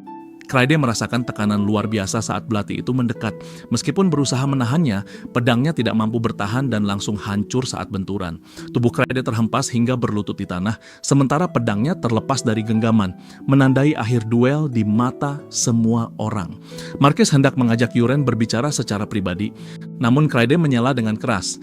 Ia menolak mengakui hasil duel itu sebagai akhir, mengingat masih ada 1 belati tersisa. Meskipun Marquis mencoba menghentikan duel, Yuren memilih menghadapi Kraide secara langsung. Yuren meminta Kraide mengangkat kepalanya dan menilai apakah ia benar-benar menerima hasil yang setengah jalan. Ia mengingatkan makna sejati menjadi seorang ksatria, yaitu mencapai hasil akhir tanpa lari dari kemenangan maupun kekalahan. Pertanyaan itu mengguncang batin Kraide. Perlahan, tekad Kraide bangkit kembali. Ia meminta pedang baru dan menyatakan bahwa ia tidak akan mundur dengan cara memalukan. Seketika auranya meledak keluar, mengejutkan semua orang yang hadir. Yuren langsung menyadari bahwa ini sepenuhnya sesuai dengan alur cerita yang pernah ia tulis. Ia memahami bahwa trait berserker Kraide muncul saat batas akhirnya terlampaui. Melihat itu, Yuren justru merasa antusias karena menganggapnya sebagai kesempatan sempurna untuk menguji teknik tingkat lanjutnya. Saat Kraide bersiap dengan aura ganas yang setara ksatria berpengalaman, Marquis diliputi kekhawatiran. Sebaliknya, Yuren tampak sepenuhnya percaya diri. Ia diminta melempar belati terakhir, lalu tanpa ragu melakukannya dengan mengaktifkan Curved Mountain Technique. Belati itu melesat mengikuti lintasan tak terduga, berbelok tajam di udara, menuju akhir duel yang akan menentukan segalanya. Kraide dan Marquis sama-sama tertegun melihat teknik itu. Di saat yang sama, amarah Kraide langsung memuncak karena ia merasa Yuren sedang mempermainkannya. Tanpa ragu, ia mengayunkan pedangnya dengan seluruh kekuatan ke arah belati yang melayang di udara. Namun seketika itu juga, belati tersebut berubah arah secara tidak masuk akal, menghindari tebasan pedang dan justru melesat masuk ke bahu Kraide. Rasa sakit yang tajam langsung menjalar, membuat tubuhnya tersentak dan teriakan keluar tanpa bisa ditahan. Di sisi lain, para penonton justru tampak kebingungan. Dari sudut pandang mereka, lemparan itu terlihat lambat dan tidak berbahaya, sehingga banyak yang mengira Kraide bereaksi berlebihan. Berbeda dengan mereka, Yuren menyadari betul bahwa rasa sakit yang dialami Kraide pasti luar biasa, karena ia telah memasukkan sejumlah besar energi internal ke dalam lemparan tersebut. Sebelum duel berlanjut lebih jauh, Marquis segera turun tangan dan menghentikan pertarungan. Ia menyatakan bahwa Yuren telah memenangkan taruhan dan urusan lainnya bisa dibicarakan nanti. Beberapa saat setelah duel berakhir, Yuren mendekati Kraide yang masih meringis kesakitan. Ia meletakkan tangannya di tubuh Kraide dan menggunakan teknik penyerapan energi internal untuk meredakan rasa sakit itu. Tanpa disadari, nyeri tersebut lenyap begitu saja. Kraide terkejut sekaligus lega, lalu menunjukkan rasa terima kasihnya dengan tulus dan menyampaikan permintaan maaf. Ia mengakui bahwa saat pertama kali melihat belati itu bergerak lambat, ia benar-benar mengira Yuren sedang mengolok-oloknya. Kini, pemahamannya berubah total. Ia menyadari bahwa teknik itu adalah teknik ilahi yang dieksekusi dengan sangat sempurna. Kreide sampai pada kesimpulan bahwa mempelajari teknik kompleks itu dalam waktu singkat mustahil dilakukan, sehingga satu-satunya penjelasan adalah Yuren telah lama menyembunyikan kemampuannya. Pikiran Kreide terus melompat lebih jauh, membangun teori bahwa mungkin ada organisasi rahasia yang menargetkan keluarga Marquis, dan Yuren sengaja menyembunyikan kekuatannya sebagai bagian dari pengorbanan besar demi melindungi keluarganya. Ia yang mendengar semua itu hanya bisa tercengang, segera memahami bahwa Kreide memiliki kecenderungan kuat terhadap imajinasi liar dan teori konspirasi. Tanpa ragu, Kreide pun menawarkan kesetiaannya kepada Yuren dan bersumpah akan membantunya melawan organisasi rahasia manapun di masa depan. Pada saat yang sama, Yuren melihat perubahan pada status Kreide, di mana tingkat afinitasnya meningkat menjadi 26 dan masuk ke kategori menguntungkan. Yuren tidak berusaha meluruskan kesalahpahaman tersebut, hanya berpamitan dengan singkat untuk bertemu lagi di lain waktu. Kreide pergi sambil berteriak penuh semangat, bertekad menyebarkan kebenaran bahwa sang tuan muda tidak pernah menjadi penjahat. Yuren menilai bahwa mendekati Kreide adalah keputusan yang tepat, karena di masa depan pria itu akan tumbuh menjadi seorang ksatria yang sangat kuat. Tak lama kemudian Arin menghampirinya dan memuji performanya dalam duel, sekaligus menyemangatinya karena telah bertarung dengan baik.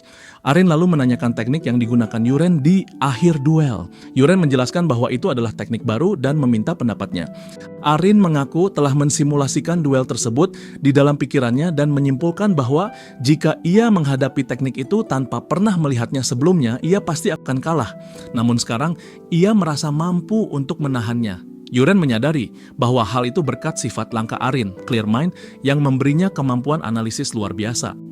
Yuren kemudian mengingatkan bahwa Arin telah menerima pendidikan ksatria sejak kecil, dan jika ia tidak menjadi pelayan pribadinya, ia pasti sudah menjadi seorang ksatria. Ia pun bertanya apakah Arin puas dengan keadaannya sekarang, sebuah pertanyaan yang membuat Arin terkejut dan terdiam. Beberapa waktu kemudian, di dalam kantor Marquis, Yuren dipanggil menghadap. Saat mereka berdua saja, Marquis menegurnya karena tidak memanggilnya ayah, lalu mencoba berbicara dengan nada penuh kasih. Yuren sempat terkejut dengan pendekatan itu, namun tetap menanggapi dengan sikap tenang seperti yang diharapkan. Marquis kemudian masuk ke inti pembicaraan dan dengan serius menanyakan teknik lemparan yang digunakan dalam duel. Karena setelah mencari di banyak buku, ia tidak menemukan teknik melempar apapun dengan pergerakan semasterful itu.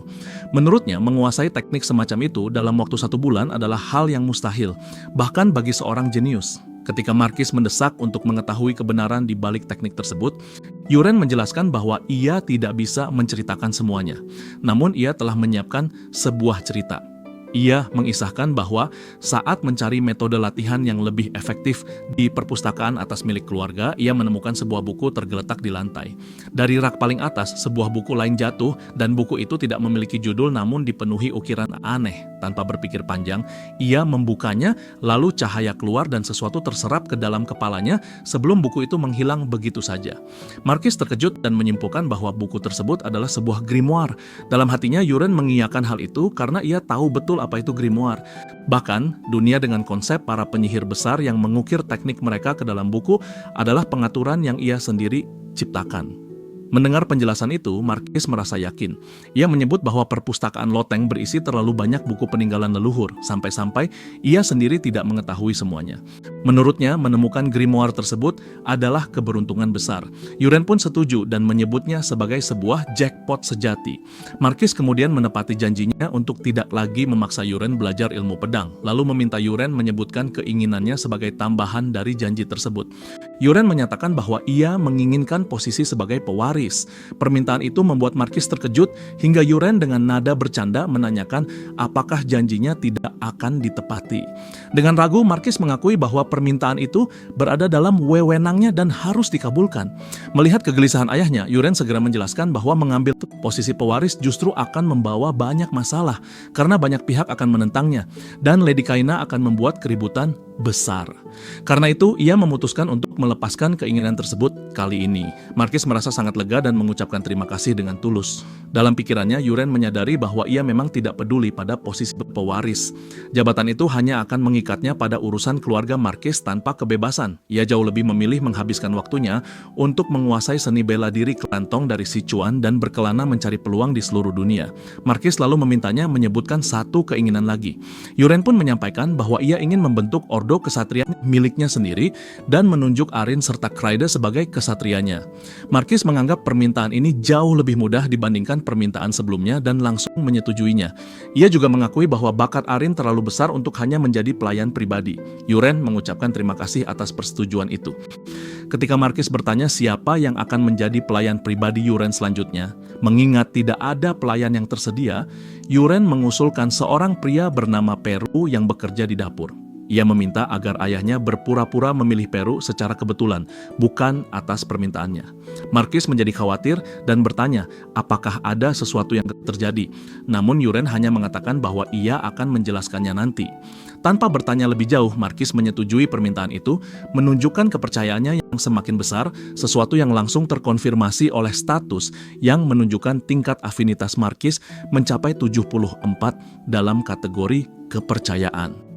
Beberapa saat kemudian, Yuren mengumpulkan Arin dan Kraide. Ia mengumumkan bahwa mereka resmi menjadi anggota ordo kesatria pribadinya dan meminta mereka untuk terus menjalani latihan keras seperti biasa. Setelah itu, ia memperkenalkan pelayan pribadinya yang baru, Peru. Namun, di balik ekspresi tenangnya, Arin masih menyimpan kecurigaan terhadap pria tersebut.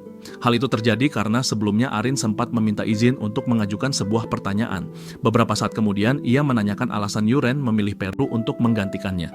Yuren menanggapi dengan tenang dan menjelaskan kebenaran yang sebenarnya. Ia menyampaikan bahwa Peru adalah seorang mata-mata. Jawaban itu membuat Arin terkejut karena sama sekali tidak menduganya. Yuren lalu melanjutkan penjelasannya dengan menyebut bahwa Peru dikirim oleh Ksatria Komander Karox dan Lady Kaina dengan tujuan membunuhnya. Mendengar hal itu, Arin semakin terguncang dan mulai bertanya-tanya dalam hati mengapa Yuren justru membiarkan orang seberbahaya itu berada begitu dekat dengannya. Yuren hanya menunjukkan senyum tipis dan menjelaskan bahwa kini Peru tidak lagi mendengarkan perintah siapapun selain dirinya. Penjelasan itu membuat Arin terdiam, menyadari bahwa situasi yang ia hadapi jauh lebih rumit dari yang terlihat di permukaan. Tak lama kemudian, Kraide mengajukan permintaan untuk bertanya. Yuren tidak keberatan dan membiarkannya berbicara. Kraide menyampaikan bahwa meskipun ordo kesatria itu baru memiliki 2 anggota, seharusnya sudah ada setidaknya 1 wakil kapten. Ia menambahkan bahwa berdasarkan tradisi, posisi tersebut harus diberikan kepada orang yang paling terampil. Kraide lalu mengungkapkan keraguannya terhadap Arin. Menurutnya, Arin terlihat masih muda dan lemah, sama sekali tidak tampak kuat. Yuren justru mengakui bahwa logika Kraide masuk akal, yang membuat Kraide segera meminta tantangan secara langsung. Duel pun berlangsung dan hasilnya jauh dari dugaan Kraide.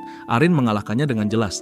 Setelah kemenangan itu, Arin memberikan evaluasi singkat, menyadarkan Kraide bahwa pola serangannya terlalu sederhana dan mudah dibaca. Kraide menerima kekalahannya tanpa protes. Beberapa saat kemudian, Yuren mengumumkan bahwa posisi Kapten Ordo Kesatria telah diputuskan dan Arin resmi menduduki posisi tersebut. Tepuk tangan pun terdengar dari sekeliling mengakui keputusan itu. Setelah suasana mereda, Peru pergi untuk menyiapkan makan malam. Di sisi lain, Yuren memutuskan untuk menguji sebuah teknik baru. Ia memperhatikan Peru yang menjauh sambil merasakan aliran energi vital Chi miliknya. Tanpa disadari, Yuren memilih menggunakan teknik transmisi suara rahasia, sebuah teknik dari dunia novel yang memungkinkan suara dikirim langsung ke pendengaran target melalui energi internal tanpa perantara suara fisik.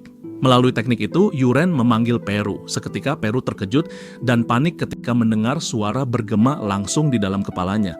Yuren kemudian membuatnya percaya bahwa komunikasi tersebut dilakukan melalui telepati. Bagi Peru, hal itu terasa seperti bentuk sihir hitam. Yuren menyadari ketakutan itu dan memanfaatkannya tanpa berusaha meluruskan kesalahpahaman. Ia membiarkan Peru percaya bahwa tuannya adalah seorang penyihir hitam yang mampu mengendalikan roh. Analisis Peru yang keliru justru membuat Yuren sedikit terkejut, namun ia memilih membiarkannya berkembang sesuai keinginannya. Yuren lalu menanyakan racun yang sebelumnya ia minta. Peru menjelaskan bahwa ia berhasil menyiapkan Snake's Mind, sebuah ekstrak akar yang diperoleh dari 100 ular berbisa, dan prosesnya sangat sulit. Yuren memerintahkan agar racun itu ditambahkan secara royal ke dalam sup yang akan ia makan malam itu. Peru merasa semakin gugup, namun tetap bergegas melaksanakan perintah tersebut. Malam harinya, saat bermeditasi, Yuren menyadari bahwa setelah mencapai bintang ketiga, pertumbuhan energi internalnya melambat dan tidak secepat yang ia harapkan. Bersamaan dengan itu, ia merasakan firasat kuat bahwa sebuah krisis global sedang mendekat. Kesadaran itu membuatnya mengambil keputusan besar. Ia merasa sudah waktunya meninggalkan Marquis dan mencari peluang untuk meningkatkan kekuatannya. Keesokan harinya, ia menyampaikan kepada ayahnya bahwa ia berencana pergi keluar untuk sementara waktu. Marquis menebak bahwa tujuannya adalah Mayor's Village dan Yuren membenarkannya. Ketika ditanya berapa lama ia akan pergi, Yuren menyembunyikan niat perjalanannya yang sebenarnya dan menyebutkan bahwa ia hanya akan pergi selama 1 minggu. Marquis menyetujui permintaan itu, berpikir bahwa Yuren memang pantas mendapat jeda setelah latihan kerasnya. Namun pembahasan berlanjut ke soal pengawalan. Marquis menanyakan bagaimana pengaturan penjaga selama perjalanan dan Yuren menyatakan bahwa ia tidak membutuhkan pengawal khusus. Jawaban itu membuat Marquis terkejut dan langsung menolaknya, mengingatkan bahwa Yuren adalah pewaris keluarga Rox. Yuren mencoba meyakinkan bahwa ia hanya akan pergi ke desa tetangga sehingga pengawalan tidak diperlukan. Marquis tetap memperingatkan bahwa dunia luar berbahaya dan bahkan ancaman racun pun bisa muncul kapan saja. Yuren menyadari bahwa racun tidak akan padanya, tetapi ia juga tahu bahwa membujuk ayahnya tidak akan mudah. Akhirnya, dengan sedikit ragu, ia setuju untuk membawa seorang pengawal. Ia menyebutkan bahwa ia akan berangkat dalam 2 hari, dan Marquis pun menyetujui serta berjanji menyiapkan pengawalan. Namun di dalam kamarnya, Yuren memutuskan untuk tidak menunggu hari keberangkatan itu. Ia memilih pergi diam-diam keesokan harinya. Ia memanggil Peru dan menyampaikan bahwa ia akan melakukan perjalanan dan membutuhkan uang. Yuren mengingatkan Peru pada uang yang sebelumnya diberikan Karox untuk memberi makan ular. Ia menekan Peru dengan pertanyaan apakah ia berani menolak permintaannya. Tanpa berpikir panjang, Peru langsung setuju meminjamkan uang tersebut. Selain itu, Yuren juga menanyakan sebuah tas ruang parsial yang ia lihat sebelumnya saat Peru mengeluarkan ramuan beracun. Tas sihir itu mampu menyimpan banyak barang dalam ruang kecil. Peru kembali mengangguk dan bersedia meminjamkannya. Setelah mendapatkan semua yang ia butuhkan, Yuren memberikan Peru sebuah antidot palsu yang cukup untuk 1 bulan. Ramuan itu sebenarnya hanyalah daun kering. Ia menyampaikan apresiasi atas kerja keras Peru dan berjanji bahwa suatu hari nanti ia akan memberinya obat penawar yang sesungguhnya. Keesokan paginya, Yuren meninggalkan sebuah catatan dan diam-diam keluar dari istana. Saat melewati taman yang lengang, ia mendapati tempat itu kosong seperti yang ia perkirakan. Namun tiba-tiba, seorang tukang kebun tua menyapanya. Yuren membalas sapaan itu dan tanpa disadari merasakan aura kuat yang terpancar dari pria tua tersebut. Meski demikian, ia memutuskan untuk mengabaikannya untuk saat ini. Untuk pertama kalinya dalam hidupnya, Yuren benar-benar meninggalkan wilayah Marquis. Ia melangkah menuju desa tetangga dan mengarahkan langkahnya ke menara sihir. Sesampainya di sana, ia menyampaikan niatnya untuk menggunakan teleportasi. Petugas menanyakan apakah ia pernah menggunakannya sebelumnya dan Yuren menjawab tidak. Ketika tujuan diminta, Yuren menyebutkan Kastil Asya. Petugas menjelaskan bahwa jaraknya sangat jauh dan biaya yang dibutuhkan mencapai 50 koin emas. Yuren membayar biaya itu meski menganggapnya terlalu mahal, lalu mendaftarkan nama palsu yang pernah ia gunakan dalam sebuah game daring. Ia kemudian dibawa ke ruang teleportasi dan diberi penjelasan singkat bahwa ia akan tiba ketika mendengar suara ketukan. Yuren memasuki ruangan dan beberapa saat kemudian suara itu benar-benar terdengar, menandakan bahwa perjalanan telah selesai. Ia melangkah keluar dan mendapati dirinya berada di menara sihir lain. Seorang pegawai Kastil As menyambutnya. Yuren merasa heran karena selama teleportasi ia sama sekali tidak merasakan apapun. Dengan bangga, pegawai itu menjelaskan bahwa sensasi nyaman selama teleportasi adalah kebanggaan menara sihir mereka. Yuren semakin terkejut karena prosesnya terasa begitu mudah. Dalam hati, ia bertanya-tanya mengapa dirinya justru merasakan sensasi berputar yang samar, berbeda dari kenyamanan yang dijelaskan. Tak lama kemudian, ia menerima sambutan singkat dan doa perjalanan yang menyenangkan. Yuren pun mulai menjelajahi Kastil As. Ia menyadari bahwa wilayah ini berada di bagian barat dan sangat berbeda dari Marquis, baik dari segi arsitektur maupun suasana. Kota itu jauh lebih ramai, dipenuhi lalu lalang orang. Ia mulai mencari Unicorn Workshop yang berada di Black's Alley. Namun hingga sore hari, pencariannya belum membuahkan hasil. Dengan sisa harapan, ia memutuskan untuk memeriksa gang terakhir yang belum ia datangi. Di sana, ia akhirnya melihat seorang pandai besi yang sedang bekerja, berdiri di antara bara api dan denting logam, seolah menjadi awal dari pertemuan penting yang tak terduga. Pandai besi itu menatapnya dan memastikan apakah ia seorang pelanggan. Yuren menjelaskan bahwa ia sedang mencari seorang pandai besi di daerah itu, lalu menanyakan apakah ia mengenal sebuah bengkel bernama Unicorn Workshop. Pandai besi tersebut menggeleng dan mengatakan bahwa sejauh yang ia ketahui tidak ada bengkel dengan nama itu di sekitar sini. Yuren merasa kecewa, namun beberapa saat kemudian pandai besi itu menambahkan bahwa nama tersebut sebenarnya adalah nama yang berencana ia gunakan untuk tokonya sendiri dalam waktu dekat. Saat itu juga Yuren menyadari bahwa ia telah menemukan orang yang tepat. Tanpa membuang waktu, Yuren mengaktifkan Creator's Eye untuk memeriksa pandai besi tersebut. Sebuah jendela status muncul dan menunjukkan bahwa namanya adalah Giranox dengan trait Wargear Crafting dan Fire Affinity, disertai berbagai skill pendukung lainnya. Informasi itu semakin menguatkan keyakinan Yuren. Yuren kemudian meminta izin untuk melihat senjata-senjata yang dipajang di dalam toko. Giranox menyetujuinya dan mempersilahkan Yuren masuk. Begitu berada di dalam bengkel, Yuren mulai menanyakan kondisi bisnisnya. Giranox mengakui dengan jujur bahwa bisnisnya tidak berjalan baik. Lokasi tokonya berada di sudut yang sepi dan ia merasa kemampuannya tidak cukup menonjol dibanding pandai besi lain. Ia menjelaskan bahwa para pelanggan biasanya hanya melihat-lihat lalu pergi, dan ia sendiri tidak tahu berapa lama lagi ia bisa bertahan seperti itu. Yuren mengamati senjata-senjata yang dipajang dan langsung menyadari bahwa benda-benda itu sama sekali tidak biasa. Dengan bantuan Creator's Eye, ia melihat detail senjata tersebut. Ada Three Wind Spirit Swords yang diberkati oleh roh angin Sylph dan mampu meningkatkan kecepatan serangan, pergerakan, serta kelincahan. Ada pula Great Flame Spirit Sword yang diberkati roh api salamander, meningkatkan kekuatan, stamina, dan daya tahan. Yuren menanyakan apakah Giranox yang membuat semua senjata itu. Giranox mengangguk, namun justru menyebutnya sebagai kegagalan. Ia menjelaskan bahwa setelah selesai dibuat, pedang-pedang itu menjadi anehnya sangat berat, sampai-sampai orang kuat pun sulit mengangkatnya. Karena itulah tidak ada yang mau membelinya. Di dalam hati, Yuren menyadari bahwa itu sama sekali bukan kegagalan. Senjata-senjata itu hanya belum menemukan pengguna yang tepat untuk membangkitkan kekuatan aslinya. Ia langsung memutuskan untuk membeli pedang-pedang tersebut, menganggapnya sempurna untuk dirinya, Arin, dan Clyde. Namun ia juga menyadari bahwa itu bukan harta sejati yang sedang ia cari. Ia lalu menanyakan apakah Giranox memiliki senjata yang sudah berkarat parah. Permintaan itu membuat Giranox terkejut, tetapi ia tetap menunjukkan tumpukan rongsokan yang rencananya akan dijual sebagai kayu bakar. Yuren memeriksa senjata-senjata itu satu persatu. Ia merasa semuanya berjalan persis seperti rencana dalam ceritanya, hingga akhirnya ia menemukan apa yang ia cari. Giranox menjelaskan bahwa senjata itu bukan buatannya, melainkan ditemukan di gudang dan hendak dibuang begitu saja. Yuren memutuskan untuk mengambil senjata itu juga. Giranox menawarkan seluruh barang tersebut hanya dengan 2 koin emas. Yuren langsung menyadari bahwa itu adalah tawaran luar biasa, karena nilai asli senjata itu seharusnya lebih dari 200 koin emas. Di saat itulah rencana Yuren berubah. Ia menyadari bahwa ketertarikannya bukan hanya pada senjata, melainkan pada Giranox sendiri yang sedang terhimpit kesulitan finansial. Ia menawarkan agar Giranox menutup bengkelnya dan bekerja sebagai pandai besi pribadinya. Tawaran mendadak itu membuat Giranox terpana. Ia mengakui bahwa kemungkinan menutup bengkel memang pernah terlintas di pikirannya, tetapi ia tidak pernah menyangka akan mendapat tawaran seperti ini. Untuk meyakinkannya, Yuren akhirnya memperkenalkan diri secara resmi sebagai Yuren Rox dari keluarga Rox. Giranox langsung terkejut ketika menyadari bahwa ia sedang berbicara dengan anggota keluarga Marquis Rox. Begitu identitas Yuren terungkap, Giranox segera berlutut dan meminta maaf karena tidak pernah menyangka seseorang dengan status setinggi itu akan mengunjungi bengkel kecilnya. Yuren terkejut dengan reaksi tersebut dan memintanya untuk berdiri, namun Giranox bersikeras tetap berlutut dan menanyakan apa yang sebenarnya diinginkan Yuren. Yuren akhirnya mengalah dan membiarkannya tetap seperti itu. Giranox kemudian bertanya, mengapa seseorang seperti Yuren ingin mempekerjakan pandai besi miskin sepertinya.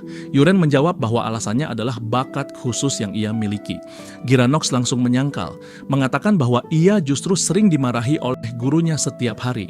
Yuren menyadari bahwa pelatihan yang dijalani Giranox bukan sekadar keras, melainkan ekstrem. Ia menjelaskan bahwa hari ini ia telah mengunjungi banyak bengkel pandai besi.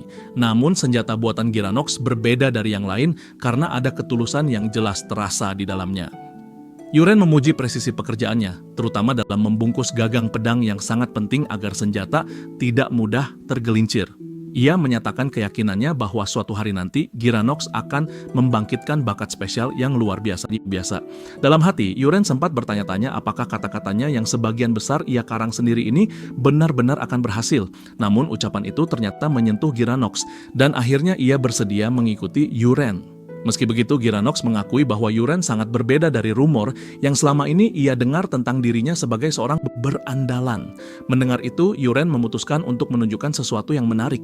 Ia mengeluarkan belati berkarat yang baru saja ia beli, lalu mengucapkan kata awaken. Seketika belati itu berubah menjadi senjata legendaris yang memancarkan cahaya, dikenal sebagai Aegis the Vestige of Many Forms. Genox terperangah, sementara Yuren menyadari bahwa senjata ini seharusnya menjadi milik protagonis asli dalam cerita. Sebuah jendela sistem muncul menanyakan apakah ia ingin melanjutkan kontrak spiritual dengan Aegis dan Yuren menyetujuinya. Cahaya terang menyelimuti sekelilingnya, lalu sebuah suara marah menggema di dalam kepalanya, mempertanyakan siapa dirinya dan bagaimana ia berani membuat kontrak. Yuren terkejut karena suara itu sama sekali tidak terdengar imut seperti yang ia tulis dalam ceritanya, melainkan kasar dan penuh amarah. Aegis langsung memarahinya, menyatakan bahwa ia tidak memiliki sedikit pun bakat. Saat itu Yuren menyadari bahwa kemarahan tersebut muncul karena Aegis sama sekali tidak merasakan mana di dalam dirinya. Aegis sendiri kebingungan bagaimana manusia yang begitu tidak berguna bisa mengikat kontrak dengannya. Ia menuntut penjelasan bagaimana Yuren mengetahui lokasi dan mantra pelepasannya. Yuren hampir menjawab dengan jujur, tetapi segera menahan diri dan menyebutnya sebagai sebuah kebetulan. Alih-alih membujuk, Yuren justru menggunakan energi internalnya dan memaksa Aegis berubah menjadi sebuah cincin. Rasa sakit hebat membuat Aegis menjerit, sementara Yuren merasakan panas energinya seolah membuatnya meleleh. Saat itu Yuren menyadari bahwa energi bela diri bisa menggantikan mana untuk mengaktifkan kemampuan Aegis. Setelah itu, ia menyelesaikan pengaturan dengan Giranox dan sepakat untuk bertemu kembali pada siang hari di depan Central Park Kastil As. Beberapa waktu kemudian, saat Yuren berjalan santai di taman tersebut, ia tiba-tiba terkejut melihat Ilya di sana. Ilya pun tampak sama terkejutnya ketika menyadari kehadirannya. Situasi di depan Central Park itu terasa sangat familiar bagi Yuren. Ia teringat bahwa di tempat inilah protagonis asli seharusnya bertemu Ilya untuk pertama kalinya. Kesadaran itu membuatnya mengerti bahwa jalur cerita utama telah berubah tanpa ia sadari. Ilya menatapnya dengan kesal dan menuntut penjelasan atas kehadirannya di tempat itu. Yuren menjelaskan bahwa ia datang untuk mencari seorang pandai besi, sebuah jawaban yang justru membuat Ilya semakin terkejut. Ilya menjelaskan bahwa keluarga Rox sebenarnya memiliki banyak pandai besi, namun Yuren menegaskan bahwa ia memang berniat merekrut orangnya sendiri. Ia menambahkan bahwa jika Ilya mengetahuinya lebih awal, mungkin ia bisa membantu, tetapi Yuren dengan tenang meyakinkannya bahwa ia sudah menemukan orang yang tepat. Saat itu juga Giranox tiba tepat waktu. Wajahnya dipenuhi rasa bersalah karena datang terlambat dan membuat Yuren menunggu. Yuren kemudian memperkenalkan Giranox kepada Ilya dan menyebutkan bahwa Ilya adalah tunangannya, membuat suasana sejenak terasa canggung namun hangat. Beberapa saat kemudian, seorang satria lain mendekat dan menanyakan kepada Ilya dengan siapa ia berbicara sambil mengingatkan bahwa mereka akan segera berangkat. Ilya lalu memperkenalkan Yuren sebagai tunangannya kepada ksatria bernama Mas Malone. Mas Malone terkejut melihat Yuren secara langsung karena tidak menyangka seorang tuan muda dari keluarga Rox berada di tempat seperti itu. Ia memperkenalkan dirinya sebagai pemimpin skuad kelima dari Steelhammer Kshatriyas yang melayani keluarga Marquis. Di dalam benaknya, Yuren mengenali Mas Malone sebagai karakter minor dalam novelnya, sosok dengan sikap buruk yang dulu ia ciptakan sendiri. Tanpa disadari, Yuren mulai mengingat alur kejadian dalam cerita aslinya. Seharusnya seorang bertopeng menghentikan Mas Malone dan para ksatria. Lalu protagonis maju menantang mereka. Ilya akan muncul tepat waktu untuk menghentikan konflik itu, dan dari sanalah hubungan mereka dimulai. Yang lebih penting, setelah kejadian tersebut, protagonis akan bertarung bersama Ilya dan menyelamatkannya dari kematian yang pasti. Menyadari hal itu, Yuren mengerti bahwa ia tidak bisa sekadar mencari protagonis dan mengembalikannya ke jalur cerita. Dan ia pun mengambil keputusan bahwa ia tidak boleh membiarkan Ilya mati. Yuren lalu menanyakan tujuan Ilya. Ilya menjelaskan bahwa laporan serangan goblin di sekitar Kastil As meningkat dan ordok satrianya mendapat perintah untuk mengintai area tersebut serta menekan ancaman. Mendengar itu, Yuren meminta sebuah izin untuk ikut bersama mereka. Ilya terkejut dan ingin tahu alasannya. Lalu Yuren menjelaskan bahwa sebagai seseorang yang sedang berlatih, ia ingin merasakan pertempuran nyata dan melihat kemampuan mereka dari dekat. Penjelasan itu membuat Ilya sadar bahwa ia mungkin tidak melihat situasi dengan cukup jernih dan akhirnya ia menyetujui permintaan tersebut. Tanpa menunda, Ilya memerintahkan agar Suar Biru ditembakkan untuk mengumpulkan pasukan. Para ksatria segera menyalakan suar dan menunggu prajurit lain yang terpencar untuk berkumpul. Giranox memuji kemampuan Yuren yang tampak mampu menggerakkan orang lain sesuai kehendaknya, namun ia juga bertanya dengan ragu apakah Yuren benar-benar yakin banyak prajurit akan kembali. Dengan suara rendah, Yuren menyatakan bahwa kemungkinan besar hampir tidak ada yang akan sampai, karena musuh bernama Karuda mungkin telah menghabisi mereka lebih dulu. Mendengar makna di balik kata-kata itu, wajah Giranox langsung pucat dan rasa gugup menyelimutinya. Tak lama kemudian, pertempuran sesungguhnya pun dimulai.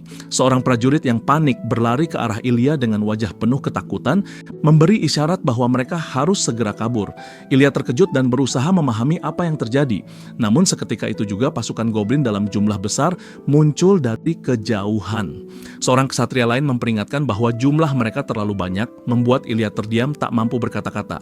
Rasa bersalah menyelimutinya dan ia merasa bahwa Yuren akan mati karena keputusannya, namun Yuren dengan percaya diri melangkah maju dan menenangkannya, memastikan bahwa Ilya tidak akan mati di sini.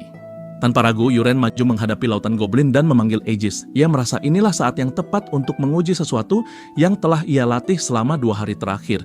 Ia memerintahkan Aegis melalui proksi untuk menghasilkan peluru besi hitam, dan sebuah jendela sistem muncul menjelaskan bahwa teknik Black Iron Blast menggunakan kekuatan internal untuk menembakkan senjata tersembunyi berbentuk peluru besi hitam yang meledak.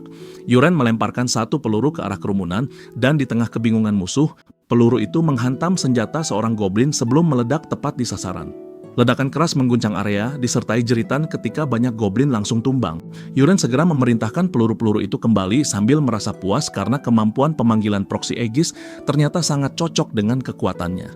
Tanpa menunggu, ia kembali meluncurkan peluru-peluru tersebut, menciptakan rangkaian ledakan bertubi-tubi yang terus menghabisi goblin.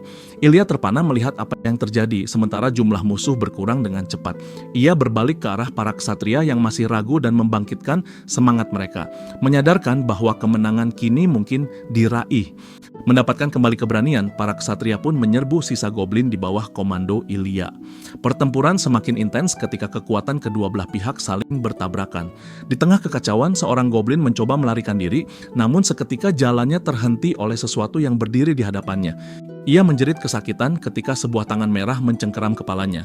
Ilya membeku, tak mampu memahami apa yang ia lihat, hingga dari tengah kerumunan goblin muncul sosok raksasa berkulit merah yang menggenggam mayat goblin. Yuren langsung mengenalinya sebagai Karuda, goblin legendaris yang akhirnya turun ke medan perang. Yuren menatap sosok itu dengan tekad kuat, menyadari bahwa jika mereka gagal mengalahkannya hari ini, semua akan mati. Karuda mengaum dengan suara mengerikan yang mengguncang tanah, membuat Ilya dan para ksatria terhuyung mundur. Makhluk itu melompat ke udara sambil mengangkat senjata raksasanya, bersiap menghantam Ilya.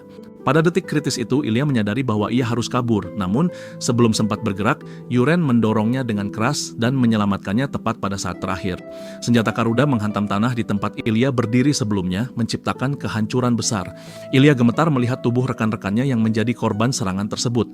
Karuda menggeram dan mengalihkan perhatiannya ke Yuren, yang memilih untuk menghadapi monster itu secara langsung dan kembali melepaskan Black Iron Blast. Serangan itu menghantam wajah Karuda dan meledak, namun ketika asap menghilang, makhluk itu muncul tanpa luka berarti. Yuren terkejut dan teringat bahwa dalam cerita, kulit goblin legendaris memang sekeras baja. Namun, menyaksikannya secara langsung terasa jauh lebih mengerikan.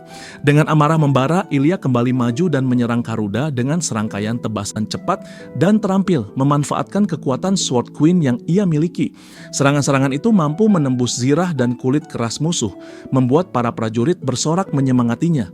Yuren terkesima melihat kekuatan Ilya yang luar biasa, menyadari bahwa meski mereka masih berada di awal rangkaian kejadian dalam novel, ia sudah mampu menandingi Karuda. Namun tiba-tiba Garuda mengeluarkan raungan memekakan telinga dan tubuhnya diselimuti aura merah pekat.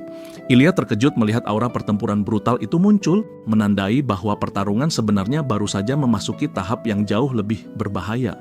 Sesuatu yang sama sekali tidak terduga dari seorang goblin terjadi ketika Garuda memanfaatkan kekuatan barunya dan melancarkan serangan brutal ke arah Ilya. Sebuah hantaman ganas mendarat telak dan membuat tubuh Ilya terhempas ke tanah. Pada saat itu, Yuren menyadari dengan getir bahwa rangkaian kejadian mulai bergerak persis seperti alur novel aslinya, di mana Ilya memang dikalahkan oleh Garuda. Para prajurit memanggil nama Ilya dengan panik ketika melihatnya tergeletak dan berusaha bangkit. Di dalam hatinya, Ilya mengakui betapa frustrasinya situasi ini, karena sekeras apapun ia berjuang, monster di hadapannya terlalu kuat untuk dikalahkan. Saat melihat Garuda yang kini sepenuhnya diselimuti aura merah, Ilya akhirnya mengambil keputusan pahit bahwa satu-satunya pilihan yang tersisa hanyalah melarikan diri. Seketika itu, Yuren melangkah ke depan, membuat perhatian Garuda beralih kepadanya. Ilya merasa cemas melihat Yuren berdiri di posisi berbahaya itu. Yuren langsung menggunakan teknik straight cut dan melemparkan sebuah belati ke arah Garuda. Namun monster itu meraung dan menghancurkan belati tersebut hanya dengan satu ayunan tangan. Yuren terkejut melihat betapa mudahnya serangannya dihancurkan. Namun kemarahan Garuda berubah menjadi keterkejutan saat ia melihat pelindung bahunya. Sebuah benda kecil yang menempel di sana meledak tiba-tiba, membuat darah mengalir dari lukanya dan rasa sakit menjalar di tubuhnya. Yuren menyadari bahwa serangan pertama hanyalah tipuan, karena Garuda terlalu fokus memblokirnya hingga tidak menyadari serangan kedua. Yuren memahami bahwa meski kulit monster itu sekeras baja, tubuhnya tetap memiliki titik-titik lemah. Kemarahan Garuda semakin meledak. Ia mengaum dengan liar lalu menerjang Yuren tanpa ampun. Yuren menghindari serangan-serangan itu dengan susah payah, dan ketika Garuda meleset dalam satu tebasan, Yuren memanfaatkan celah tersebut untuk meluncurkan proyektil eksplosif lainnya. Dalam benaknya, Yuren merasa yakin bahwa ia tidak akan membiarkan dirinya ditangkap dengan mudah. Tanpa disadari, Garuda tiba-tiba mengabaikan Yuren dan mengalihkan pandangannya ke arah lain. Yuren menangkap arah tatapan itu dan menyadari bahwa sasaran Garuda sebenarnya adalah Giranox, sang pandai besi yang tak bersenjata. Ketika Garuda melompat ke udara untuk menyerang, Yuren langsung mengambil keputusan untuk melindunginya dengan segala cara. Yuren mengerahkan seluruh energi internalnya ke dalam teknik Enhanced Little Dragon Step dan melesat dengan kecepatan kilat. Ia berhasil mendahului Garuda, meraih Giranox dan menjauhkannya dari bahaya. Kecepatan luar biasa itu membuat Garuda tercengang, sementara Ilya terpaku melihat kemampuan Yuren yang melampaui batas manusia. Menyadari bahwa pertarungan harus segera diakhiri, Yuren memanggil Aegis dan bersiap menggunakan teknik paling kuat dalam Tank Arts, yaitu transformasi Blood Flower Glass. Dengan sebuah lemparan melengkung, ia melepaskan kupu-kupu bercahaya yang indah dan penuh warna. Makhluk bercahaya itu melayang perlahan ke arah Garuda, menghadirkan keindahan kontras di tengah medan perang yang brutal. Saat kupu-kupu itu mendekat, Garuda berteriak dan berusaha mengusirnya, namun makhluk bercahaya tersebut menyentuh dadanya dan bersinar semakin terang. Ledakan dahsyat pun terjadi, menciptakan lubang besar di tubuh Garuda. Yuren sendiri terkejut dengan kekuatan serangan itu karena ia tidak menyangka hasilnya akan sedestruktif ini, meski telah mengorbankan banyak energi internal. Garuda terhuyung mundur, menatap lubang di dadanya dengan mata kosong, lalu akhirnya roboh ke tanah. Salah satu ksatria berseru penuh lega karena mereka telah menang, namun Ilya segera menyadarkan bahwa pertempuran belum sepenuhnya usai. Ia menunjuk sisa goblin yang masih hidup dan memerintahkan untuk menghabisi mereka tanpa ragu. Setelah pertempuran benar-benar berakhir, Giranox mengucapkan terima kasih dengan tulus kepada Yuren karena telah menyelamatkan nyawanya. Beberapa saat kemudian, Yuren memastikan kondisi Ilya dan ia mengaku bahwa meski terluka, ia masih bisa bertahan. Yuren menegaskan bahwa saling melindungi di medan perang adalah hal yang wajar. Yuren kemudian menjelaskan bahwa ia tidak mempelajari ilmu pedang, melainkan sebuah seni bernama memorization. Ilya terkejut ketika memahami bahwa semua yang ia lihat, mulai dari proyektil eksplosif hingga kupu-kupu cahaya, merupakan bagian dari seni tersebut. Ia merasa kagum sekaligus tersentuh, menyadari bahwa meski sulit, jalan yang ditempuh Yuren bisa membuka cakrawala baru, baginya yang seumur hidup mengabdikan diri pada ilmu pedang. Setelah tak lama kemudian, seorang satria memberitahu bahwa kantong sihir telah siap. Ilya memutuskan untuk mengambil kepala Garuda sebagai bukti, lalu memenggalnya tanpa ragu. Ketika ada kekhawatiran kepala raksasa itu akan mencemari kantong, Ilya menegaskan bahwa kantong tersebut memang dirancang untuk tujuan itu. Ia pun mengusulkan agar mereka segera pergi karena waktu semakin larut. Namun langkah Ilya terhenti ketika Mas Malone tiba-tiba muncul. Ia menegurnya karena datang terlambat meski Suar sudah ditembakkan sejak lama. Mas Malone menjelaskan bahwa ia dan timnya bergerak terlalu jauh dan disergap goblin saat kembali, menyebabkan keterlambatan. Ketika Ilya menanyakan keberadaan anggota skuad lainnya, ia mengetahui bahwa mereka telah tewas karena goblin ternyata jauh lebih kuat dari perkiraan. Dengan sorot mata tajam, Ilya menuntut untuk melihat jasad para ksatria yang gugur dan memerintahkan Mas Malone menunjukkan lokasinya. Mas Malone mencoba menunda dengan alasan hari sudah malam, namun Ilya menolak dengan tegas. Pada saat itulah Mas Malone mengutuk situasi dengan lirih dan tiba-tiba melancarkan serangan. Yuren bereaksi seketika dengan melempar belatinya memotong tangan Mas Malone sebelum serangan itu mengenai sasaran. Ia menyadari kejanggalan bahwa setelah pertempuran sengit, pakaian Mas Malone tidak berlumur darah hijau goblin, melainkan darah merah manusia. Yuren memahami bahwa Mas Malone telah bersekongkol dengan goblin sejak awal, sebuah fakta yang ia ketahui karena dialah penulis dari kejadian-kejadian ini. Sebelum situasi berkembang lebih jauh, Ilya bertindak cepat dengan menghabisi Mas Malone dan memerintahkan penangkapan para pengkhianat. Ksatria yang tersisa memohon ampun sambil mengakui bahwa ia hanya menjalankan perintah. Keesokan paginya di kediaman resmi Kastil Aas, Yuren masih terlelap ketika Giranox membangunkannya dan memberitahu bahwa waktu sudah mendekati tengah hari. Dengan wajah bersemangat, Giranox mengatakan bahwa Ilya datang berkunjung. Yuren pun melihat Ilya mengenakan gaun elegan dan kehadirannya membawa suasana hangat yang sangat kontras dengan darah dan kekacauan yang terjadi sehari sebelumnya. Ilya menanyakan apakah ia tidur dengan nyenyak dan pertanyaan sederhana itu membuat Yuren berdiri terpaku dalam keterkejutan. Ia tidak mampu mencerna perubahan mendadak pada penampilan dan sikap lembut Ilya yang kini tampak begitu berbeda. Matanya terpaku pada pakaian formal yang dikenakannya, pada aura anggun yang tidak pernah ia lihat sebelumnya. Hingga tanpa sadar, ia mempertanyakan dalam hatinya alasan dibalik perubahan itu. Ilya lalu mengajaknya pergi ke rumahnya, menjelaskan bahwa ayahnya telah memberi perintah agar ia dibawa pulang apapun yang terjadi dan menanyakan kesediaannya untuk ikut.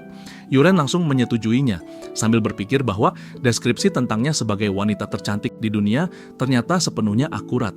Di saat yang sama, ingatannya melayang pada alur cerita novel asli, bagaimana kisah ini seharusnya berkembang setelah sang protagonis menyelamatkan Ilya dan kemudian bertemu dengan keluarga Marquis. Ilya memberitahu bahwa ia akan menunggu di luar dan memintanya untuk bersiap lalu menyusul. Tanpa disadari, Yuren menyadari adanya perubahan aneh dalam dirinya ketika ia merasakan tingkat kedekatan antara dirinya dan Ilya meningkat hingga berada pada level yang menguntungkan. Ia heran bagaimana satu kali bantuan saja bisa menghasilkan perubahan sebesar itu. Setelah bersiap, Yuren dan Giranox keluar untuk menemui Ilya. Ia sempat menanyakan apakah Ilya telah menunggu lama, namun Ilya menegaskan bahwa ini memang waktu yang tepat untuk berangkat. Begitu mereka berjalan, kerumunan di sekitar langsung bersorak penuh kekaguman saat melihat Ilya. Mereka menyebutnya sebagai ksatria berdarah besi, memujinya karena telah menghadapi Goblin Champion seorang diri, dan bersorak atas keberaniannya. Yuren teringat bahwa gelar kehormatan itu diberikan karena Ilya tidak mundur, meski nyawanya berada dalam bahaya, persis seperti yang tertulis dalam novel.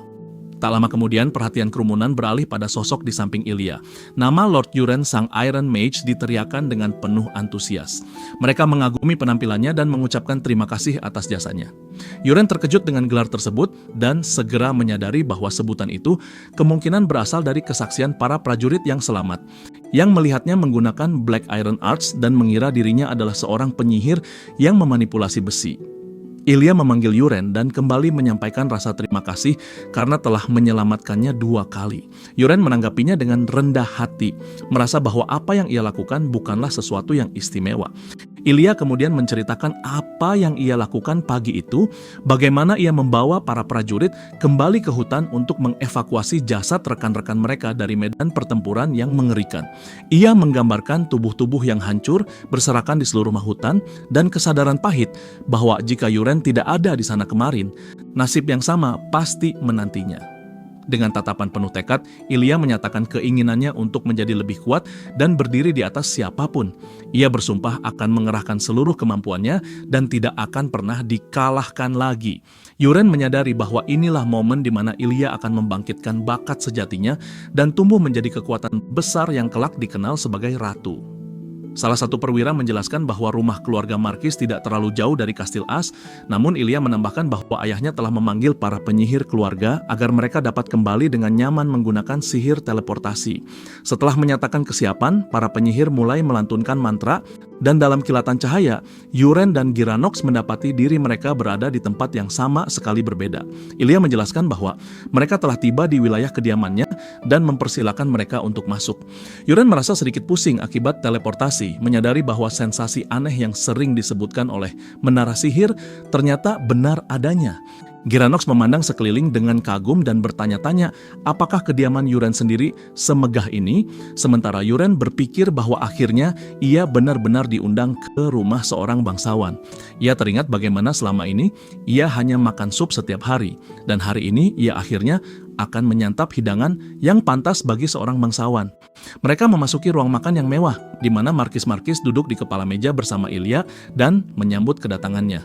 Yuren memberikan salam dengan sikap formal, namun sang Marquis memintanya untuk bersikap santai dan mempersilakan ia duduk. Marquis kemudian menyampaikan rasa terima kasihnya, mengungkapkan rasa syukur karena Yuren telah menyelamatkan nyawa putrinya sebelum ia menjadi tunangan orang lain. Yuren menanggapi dengan kerendahan hati, merasa bahwa semua itu hanyalah kewajibannya. Ketika para pelayan menyajikan makanan, Yuren terkejut mendapati bahwa hidangan tersebut adalah sup sheren khas keluarga Marquis. Marquis menjelaskan bahwa keluarga mereka, seperti keluarga Rox, memiliki tradisi menyantap sup setelah pertempuran, dengan resep rahasia yang membuatnya jauh lebih lezat. Saat dipersilakan menikmati hidangan, Yuren tersenyum kaku dan bertekad untuk makan dengan baik, meski di dalam hatinya terasa campur aduk. Saat ia mulai menyantap sup, Marquis tiba-tiba melontarkan pertanyaan tentang kapan ia akan menikahi Ilya, yang langsung memancing reaksi emosional dari putrinya. Yuren merasa bahwa pertanyaan itu adalah sebuah ujian. Ia menggunakan kemampuannya dan melihat bahwa tingkat afinitas Marquis berada pada angka negatif yang ringan. Namun ia menyadari bahwa itu justru sebuah peningkatan signifikan.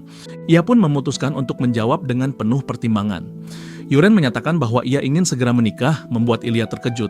Namun ia menjelaskan bahwa saat ini ia belum menjadi pewaris resmi keluarganya dan masih dipandang rendah karena masa lalunya yang kelam. Ia menegaskan niatnya untuk mengubah diri dan menjadi pria yang pantas berdiri di sisi Ilya, serta berjanji bahwa setelah ia secara resmi menjadi pewaris, ia akan menjemputnya. Kata-kata itu menyentuh hati Ilya, sementara Marquis mulai mempertimbangkan kemungkinan tersebut. Marquis mengingatkan bahwa adik-adik Yuren dikenal sebagai para jenius dan mempertanyakan apakah ia benar-benar yakin bisa mengalahkan mereka untuk menjadi pewaris. Yuren menjawab dengan keyakinan mutlak bahwa ia pasti bisa. Mendengar itu, Marquis tertawa keras dan berkomentar bahwa Yuren benar-benar telah banyak berubah seperti yang ia dengar, lalu menyatakan bahwa ia akan mendukungnya. Beberapa saat kemudian, Marquis mengungkapkan bahwa sebelum Yuren tiba, ia telah menerima pesan dari ayah Yuren, Wellington. Yuren menyadari bahwa kabar tersebut telah lebih dulu sampai ke keluarga Rox melalui sihir komunikasi. Ia menanyakan isi pesan itu dan Marquis menjelaskan bahwa ayahnya meminta untuk dihubungi kembali menggunakan sihir komunikasi setelah makan malam, serta berjanji akan mengantarnya ke ruang komunikasi. Yuren mengucapkan terima kasih meski wajahnya menunjukkan tanda-tanda kekhawatiran. Selama makan, Yuren memperhatikan bahwa Ilya tampak mengernyit, namun ia tetap merasa puas karena yakin telah berhasil meninggalkan kesan yang baik pada Marquis. Setelah makan malam usai, seorang penyihir di ruang komunikasi mulai melantunkan mantra untuk membuka koneksi dengan keluarga Rox.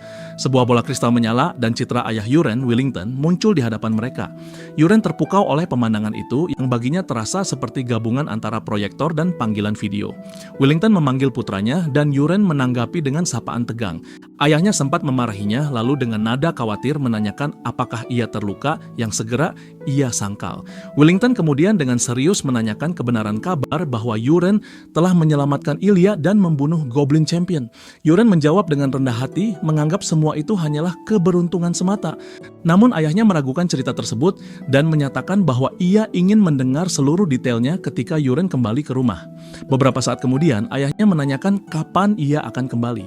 Yuren menjelaskan bahwa ia akan pulang dalam waktu sekitar 2 hari. Wellington menyetujuinya, namun segera memberi perintah tegas bahwa saat kembali nanti, Yuren harus membawa serta adik-adiknya. Ia menambahkan bahwa semua penjelasan rinci akan disampaikan setelah Yuren tiba di rumah.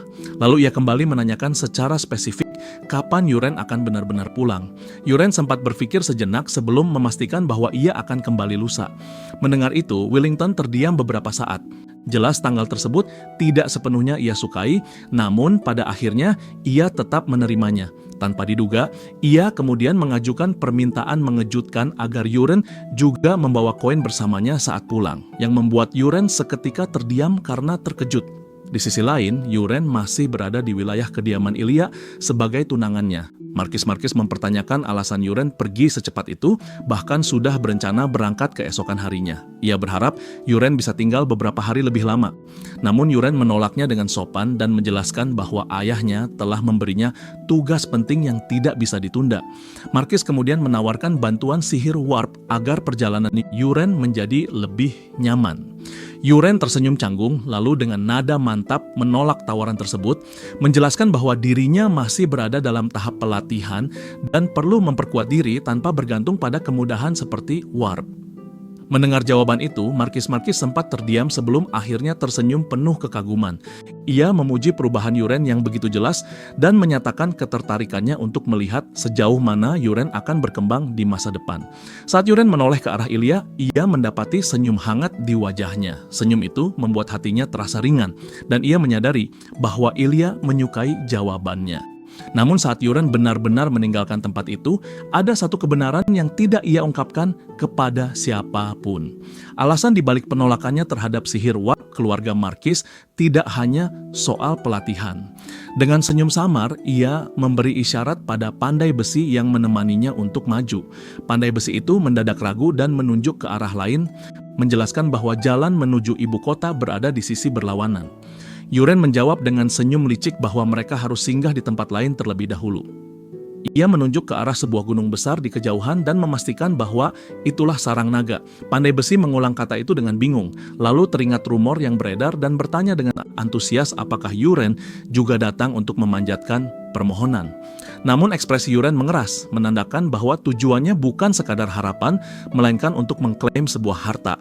Pandai besi semakin bingung, sementara Yuren dalam hati mengingat bahwa harta itu adalah sesuatu yang hanya ia ketahui dan seharusnya baru ditemukan jauh lebih akhir oleh protagonis asli. Mereka melewati hutan dan tiba di sebuah area terbuka di depan gua yang telah dipenuhi kerumunan orang. Yuren mengenali tempat itu sebagai lokasi yang dikenal luas sebagai sarang naga.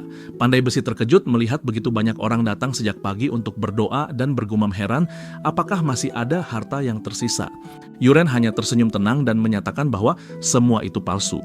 Ia menjelaskan bahwa dunia ini dipenuhi rahasia, lalu mengajak pandai besi mengikutinya melalui jalur lain di balik gunung. Setelah berjalan cukup lama, mereka tiba di sebuah area kosong yang tersembunyi di belakang gunung. Pandai besi terengah-engah dan merasa tidak ada apapun di sana. Yuren tetap diam, menelusuri area itu dengan tatapan fokus, hingga akhirnya matanya tertuju pada sesuatu. Ia bergumam pelan setelah menemukan sebuah pegangan tersembunyi yang menyerupai gagang pintu mobil pada permukaan batu, sesuatu yang memang pernah ia atur sendiri. Ia menarik pegangan itu, dan dengan suara gesekan keras, dinding batu mulai bergeser hingga membuka sebuah lorong gelap. Pandai besi terpaku dengan mulut ternganga, sementara Yuren melangkah maju tanpa ragu dan mengajaknya masuk. Dengan perasaan takut, pandai besi mengikutinya. Begitu mereka masuk, dinding batu menutup kembali di belakang mereka. Di dalam, pandai besi terkejut karena ruangan itu jauh lebih terang dari perkiraannya. Mereka melangkah lebih dalam hingga menemukan kumpulan batu aneh. Mata pandai besi berbinar dan ia menyadari bahwa itu adalah batu permata, lalu tanpa sadar hendak menyentuhnya. Yuren segera menghentikannya dengan peringatan keras, menjelaskan bahwa batu itu akan memicu jebakan mematikan. Wajah pandai besi langsung pucat. Yuren menjelaskan dengan nada dingin bahwa jebakan itu bisa mengubah seluruh tempat ini menjadi lautan api dan membakar mereka hidup-hidup. Sejak saat itu, pandai besi menempel di belakang Yuren tanpa berani menjauh. Tak lama kemudian, mereka memasuki sebuah ruang lain dengan sebuah altar batu di tengahnya. Yuren menatap altar itu dan menyadari bahwa mereka telah tiba di tujuan. Pandai besi memeriksanya dan merasa tidak ada apapun yang istimewa. Yuren menjelaskan bahwa jalur palsu pembunuh naga berakhir di balik dinding tersebut dan merasakan bahwa orang-orang di luar sebenarnya sedang membungkuk ke arah ini tanpa menyadarinya. Dengan senyum samar, Yuren memutuskan untuk melihat harta yang sesungguhnya. Mengikuti instruksinya, pandai besi menarik pegangan tersembunyi di bawah altar. Bagian atasnya terbuka dan cahaya terang memancar keluar, memperlihatkan kantong-kantong koin emas dan sebuah kotak kecil berhias. Pandai besi terpukau, namun perhatian Yuren sama sekali tidak tertuju pada emas itu. Pandangannya terkunci pada kotak kecil tersebut. Ia mengangkatnya dan menyadari bahwa nilainya jauh melampaui emas manapun. Saat itu juga, sebuah jendela sistem muncul di hadapannya menandai kelahiran sejati Warriors Jade. Yuren tersenyum menyadari bahwa benda ini adalah item esensial untuk menjadi lebih kuat. Ia memerintahkan pandai besi untuk memasukkan koin emas ke dalam kantong sihir. Setelah keluar, pandai besi menanyakan tujuan berikutnya. Yuren menjawab bahwa mereka akan menuju menara sihir kastil untuk melakukan warp. Pandai besi mengangguk paham, namun Yuren tiba-tiba berhenti. Tatapannya tertuju pada sosok berjubah yang mendekat. Tekanan aneh menjalar di tulang punggungnya, membuatnya merinding. Ia segera mengaktifkan kemampuan Eye of the Creator, dan begitu informasi mengalir masuk, ekspresinya langsung berubah. Sosok berjubah itu berhenti dan menatap Yuren dengan pandangan tajam yang menusuk. Jantung Yuren berdegup kencang. Ia menyadari bahwa makhluk ini seharusnya baru muncul di paruh akhir cerita. Semakin sosok itu mendekat, wajah Yuren semakin pucat karena ia sadar bahwa ia sama sekali belum mampu mengalahkannya saat ini. Saat sosok itu menoleh sekilas ke arahnya, Yuren tahu bahwa mereka harus segera pergi. Ia memerintahkan Giranox untuk mengikutinya dan meninggalkan area itu secepat mungkin. Kemudian, sendirian di kamarnya, Yuren merenungkan sosok yang ia temui hari itu. Ia mengingat bahwa keberadaan itu seharusnya baru muncul jauh di kemudian hari dan menyadari kemungkinan bahwa makhluk tersebut juga sedang memburu harta yang sama. Kesadaran itu membuatnya paham bahwa alur cerita telah berubah. Tanpa membuang waktu sedetik pun, Yuren menggenggam item yang baru ia peroleh dan langsung menggunakannya. Tubuhnya bereaksi hebat seolah api menyala di dalam dirinya dan ia segera masuk ke dalam meditasi untuk mengalirkan chi yang bergejolak di dalam tubuhnya. Begitu aliran chi di dalam tubuhnya stabil, sebuah notifikasi muncul dan memberitahukan bahwa ia telah membangkitkan Heavenly Martial Body. Yuren langsung diliputi rasa senang karena dalam novel seni bela diri, tubuh ini dikenal sebagai konstitusi fisik tertinggi. Tubuh tersebut mampu mereplikasi pergerakan pedang maupun tinju dengan sempurna. Ia segera merasakan perbedaannya ketika tubuhnya terasa jauh lebih ringan, seolah kehilangan seluruh beban yang selama ini menahannya. Tanpa disadari, Giranox masuk ke kamar untuk menanyakan soal makanan. Namun langkahnya terhenti ketika ia menyadari bahwa tinggi badan Yuren tampak bertambah. Yuren sempat merasa gugup dan menganggap itu hanya perasaan semata. Tetapi Giranox yakin dengan pengamatannya. Sebagai seorang pandai besi, ia terbiasa mengukur dengan mata. Ia mengingat jelas bahwa tinggi Yuren sebelumnya hanya 178 cm, sementara kini sudah mencapai sekitar 182 cm. Yuren terdiam karena sadar bahwa Giranox benar sepenuhnya. Beberapa saat kemudian, mereka berdua menuju menara sihir untuk menggunakan warp. Di sana, seorang mage menanyakan tujuan mereka dan Yuren menyatakan bahwa mereka hendak pergi ke ibu kota. Giranox langsung terkejut, begitu pula sang mage yang kemudian menjelaskan bahwa perjalanan menuju ibu kota sedang dibatasi karena potensi ancaman terhadap keluarga kerajaan. Namun pembatasan itu hanya berlaku bagi warga biasa tanpa status khusus. Menyadari tidak ada pilihan lain, Yuren akhirnya mengungkap identitas aslinya dan menjelaskan bahwa Giranox adalah pandai besi pribadinya. Begitu namanya disebutkan, suasana langsung berubah. Para mage mulai memanggilnya dengan sebutan Steel Magician dan melontarkan berbagai pertanyaan tentang kemampuannya, mulai dari hujan bola besi hingga formula senjata yang ia gunakan. Keributan itu terhenti ketika kepala dewan menara masuk dan menghentakkan tongkatnya ke lantai. Ia meminta maaf atas sikap murid-muridnya dan memperkenalkan diri sebagai Obian. Yuren mengenal nama itu, seorang archmage yang dalam cerita aslinya hanya muncul sebagai karakter tambahan. Dengan penampilan seperti kakek ramah, namun sebenarnya sosok yang sangat berbahaya. Yuren merasa heran karena terus bertemu tokoh-tokoh mengerikan lebih cepat dari seharusnya. Obian menyatakan bahwa ia sendiri yang akan melakukan warp untuk Yuren menuju ibu kota dan mengatakan bahwa firasatnya menyebutkan mereka akan bertemu lagi di masa depan. Setelah ruang sihir diaktifkan, dalam sekejap Yuren dan Giranox sudah berada di ibu kota. Giranox terpukau melihat kemegahan ibu kota di mana hampir semua orang tampak kaya dan berkelas.